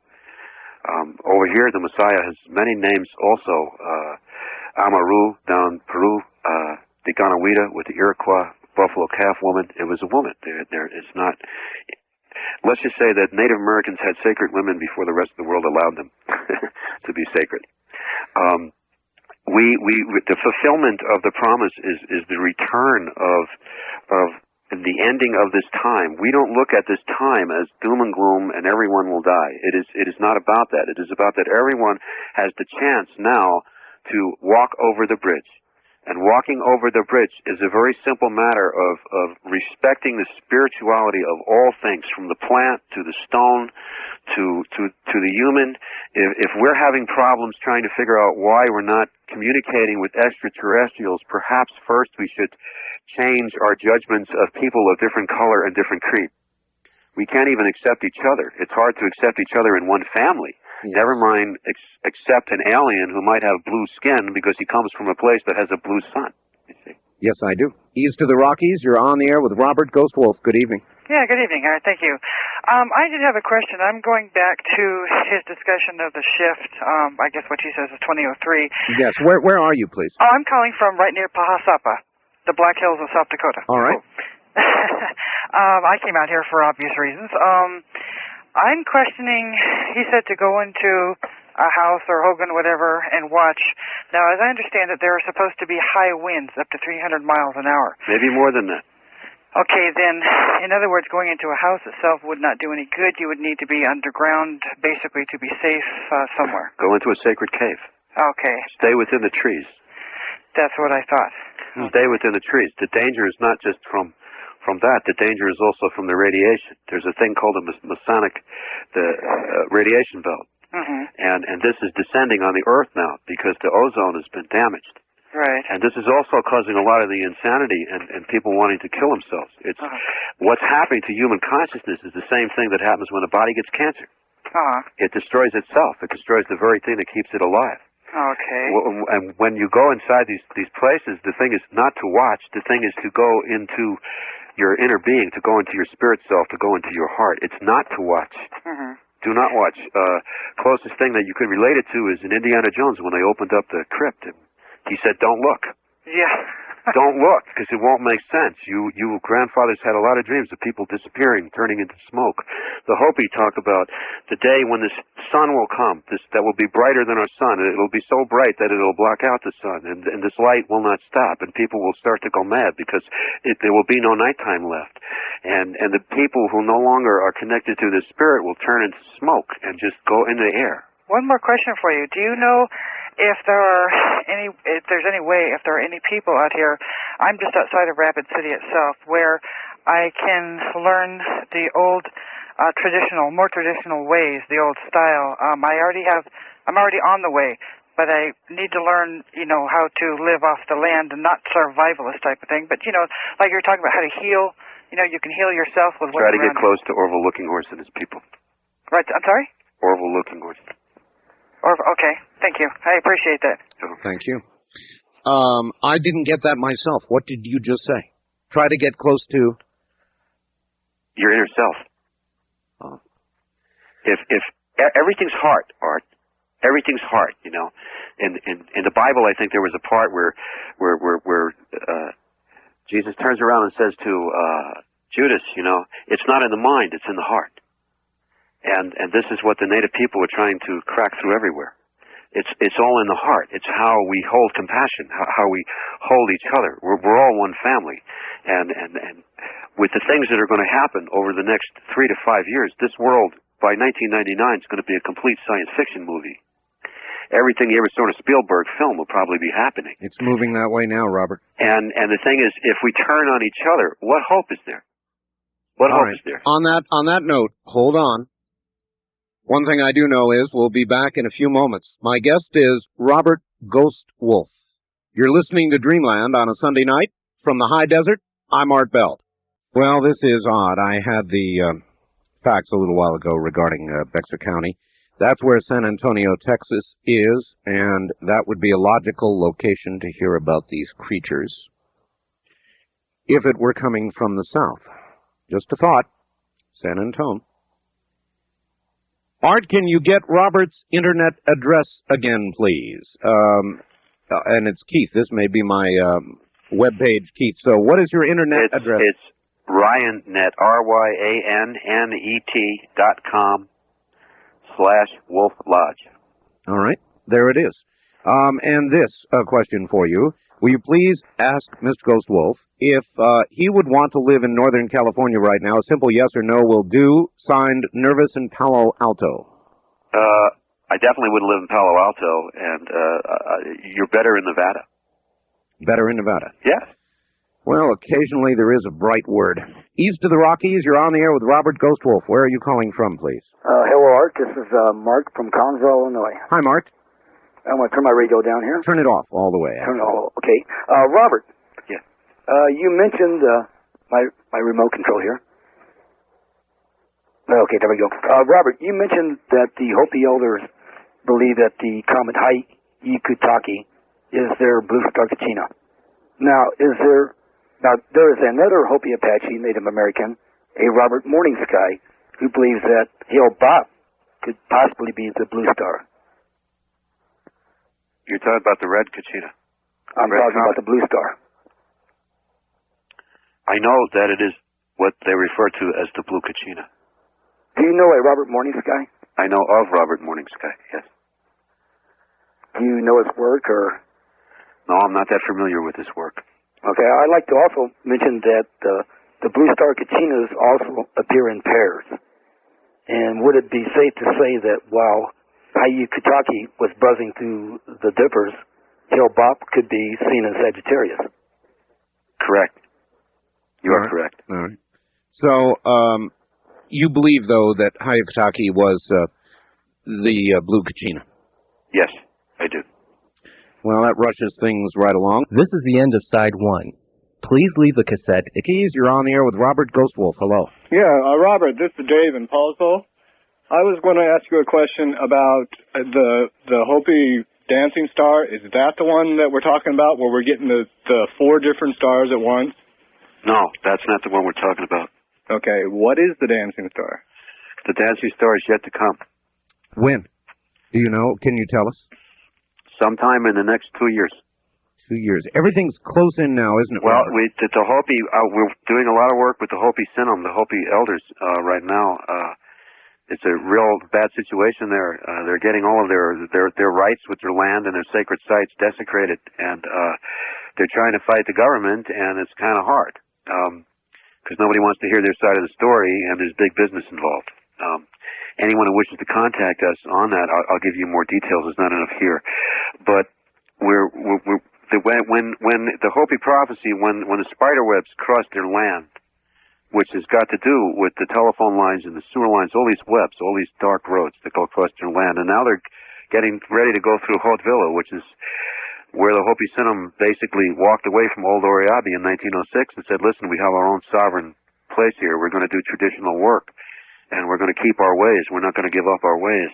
And when they knew that when this came, it would be the final days, and they're literally cutting through their sacred sites now with bulldozers. When the final days come and when the Blue Kachina appears, we have 5 years.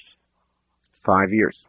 5 years, and that so was 1995. The clock is ticking already. It's ticking very fast. The quickening is really speeding up. It haunts me to hear my own words come back at me. I'm just an observer. I'm not one who understands. I observe, and I observed and used that word, and it's been coming back to me ever since. First-time caller line, you're on the air with Robert Ghostwolf. Hello. Hello. Going once. Going twice. Gone. East of the Rockies, you're on the air with Robert Ghostwolf. Hello. Hi. I could ask you questions all night long, but I know. So anyway, I will give you my questions, and then I'll get off the phone. All right. Okay, number one is, maybe you've already talked about some of these, but I haven't been able to listen to my radio all the time. Mm-hmm. So, number one is, on these reported alien abductions, where there are exams and tests, are these good or bad guys? Two, I'm also reading by candlelight because my power's out. Where are you? Cahokia, Illinois. All right. Would you turn your radio off for us, please? Oh, I'm sorry. Just a second. All right, that's important to do, everybody. Robert, you might answer very quickly. The alien abductions, are they good guys, bad guys, or both? They're both. They're both. They're both. How do we know the difference? I wouldn't think that good guys would perform exams and. All right, he just answered your question. You'd usually have a choice if it was good. Okay, gotcha. Number two, where is it at now? Okay, is it we the people on this planet that are causing a lot of this quickening to happen? We the people are causing it by our refusal to let down our attitudes. We're causing it by our refusal to acknowledge our connection with the earth, with the mother, with each other. We're causing a situation that basically cannot exist anymore. We're causing our own ending. Okay. Number three, what do you have to say about the Giza Pyramid? All right, we'll hold it there. The Giza Pyramid. There's a lot more pyramids here in North America than there are in Egypt, and they're bigger. And the pyramids that you see in Egypt, let's put it this way, from the way I look at the world, the way I've been taught, we began here and went there.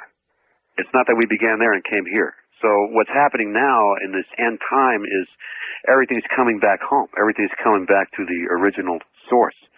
And the Great Pyramid in Egypt can also be seen in South America. And you're going to see very soon a pyramid appear because of an earthquake in Turkey. And it's going to really shock a lot of things because it's basically going to be intact. They will be not have been desecrated. You're still going to see the lapis lazuli and everything on the sides of it. So there will be more apparent. Yes, and that same kind of phenomenon is going to happen in Alaska. In Alaska? What will happen in Alaska? You have many listeners now in Alaska. You're going to have because of the warming and because of the shifting that's occurring up there, it's pretty exciting if you watch it. It must be having 4 or 5 earthquakes a week. It's going to disclose some ancient cities, ancient places where civilization it'll be undeniable about our connection to the extraterrestrials and the fact that we're a lot older than 5,000 years old. Many say that. Has man been here before, been and gone? Yes, he has. He's been here for well over 100,000 years. West of the Rockies, you're on the air with Robert Ghost Wolf. Hello. Hi, this is Rafael from Bakersfield. Yes, sir. Yeah, the apparition of the Virgin Mary in Fatima, some people may believe that they are UFOs too, right? Now, there were some writings that were given, and they say the Vatican took about what's going to happen in the earth, and now they say that the Vatican decided that those writings, we weren't prepared for them, so they hide them. Do you know anything about that? The same also with Eastern Island. They found some tablets with all writings, and they say that we weren't prepared to listen to them, and they hide them. Do you know anything about that? Yeah, I do. I don't know about those specific documents. I'm going to call them documents, whether they were written in stone. I know that there's so much hidden in the Vatican that it would literally shock the world what they know and what they've been holding back from us. I'm going to be in St. Louis in May and in Wichita, Kansas in May, and I'll be talking a lot about that. There's even complete documentation of all the herbal cures that were used by the Mayan and the Aztec people. These documents are still locked up in the catacombs of Rome. So we would be shocked if we knew all that Rome knew. We would be shocked if we knew all that not only Rome knew, but what our governments knew about what's going on, which is part of the reason why they're going to have to disclose it real soon, because they're also aware of what we're all talking about with the earth changes occurring, and they're also aware of the fact that these things are no longer secret, and so somebody's going to get them out. All right. East of the Rockies, you're on the air with Robert Ghost Wolf. Hello. Yes, Art Bell, Mark in Metairie, Louisiana. How you Metairie, doing? Louisiana. Yes, sir. Okay, look, sorry, let me ask this question. It's a two-part question, then I'll hang up and let Robert answer for me. If there are higher dimensions, or what I like to term as higher levels of existence, are there also lower dimensions or lower levels of existence? Talk about, physical existence, not spiritual. I understand. And secondly, these other, well, we call them dimensions, but these other levels of existence, in those other dimensions or those other levels of existence, are there three-dimensional worlds? All right. That's a good question. Both of them good. Yes, we talk frequently of higher levels. Are there lower levels? Yes, there are. That's where your La Chupacabra is coming from, the lower levels. That makes sense. They're coming from the lower levels of existence, things that we have evolved beyond, that they no longer, until this time, let's call it the mergence rather than the emergence. All right. It's the mergence of all things that's causing these things to reappear. I mean, I was just reading in the plane, I think it was Time magazine, about they have discovered living giant sloths in the Brazilian jungle. I mean, so these are not phenomena anymore. All right, these lower levels, or the higher ones for that matter, are they, as we understand them, three-dimensional worlds? Some of them are, yes. Anything lower than a fourth-dimensional world is a three-dimensional world. All right. East of the Rockies, you're on the air with Robert Ghost Wolf. Hello. Hi, Art. Charles from St. Louis. Hi, Charles. Hi. The first question is, I would like to know what day will Robert be in St. Louis, and do he know anything about the Olmec tribe in Central America? All right. The Olmec tribe. Let's take that first. Robert? I'm not that familiar to speak as an expert on the Olmec tribe. I only know about them. All right. What about the time that you will be in St. Louis? I'm going to be in St. Louis between May 16th and May 19th. There's a phone number for that, which is 618-258-1612. And then I'm going to be in Wichita, Kansas between the 24th and the 26th, which is 316-459-6235. And we can go into a lot of detail on that. I even have different artifacts you can look at that you can, when you come from Missouri, you want to put your hand on it and see it, so that it's not just words.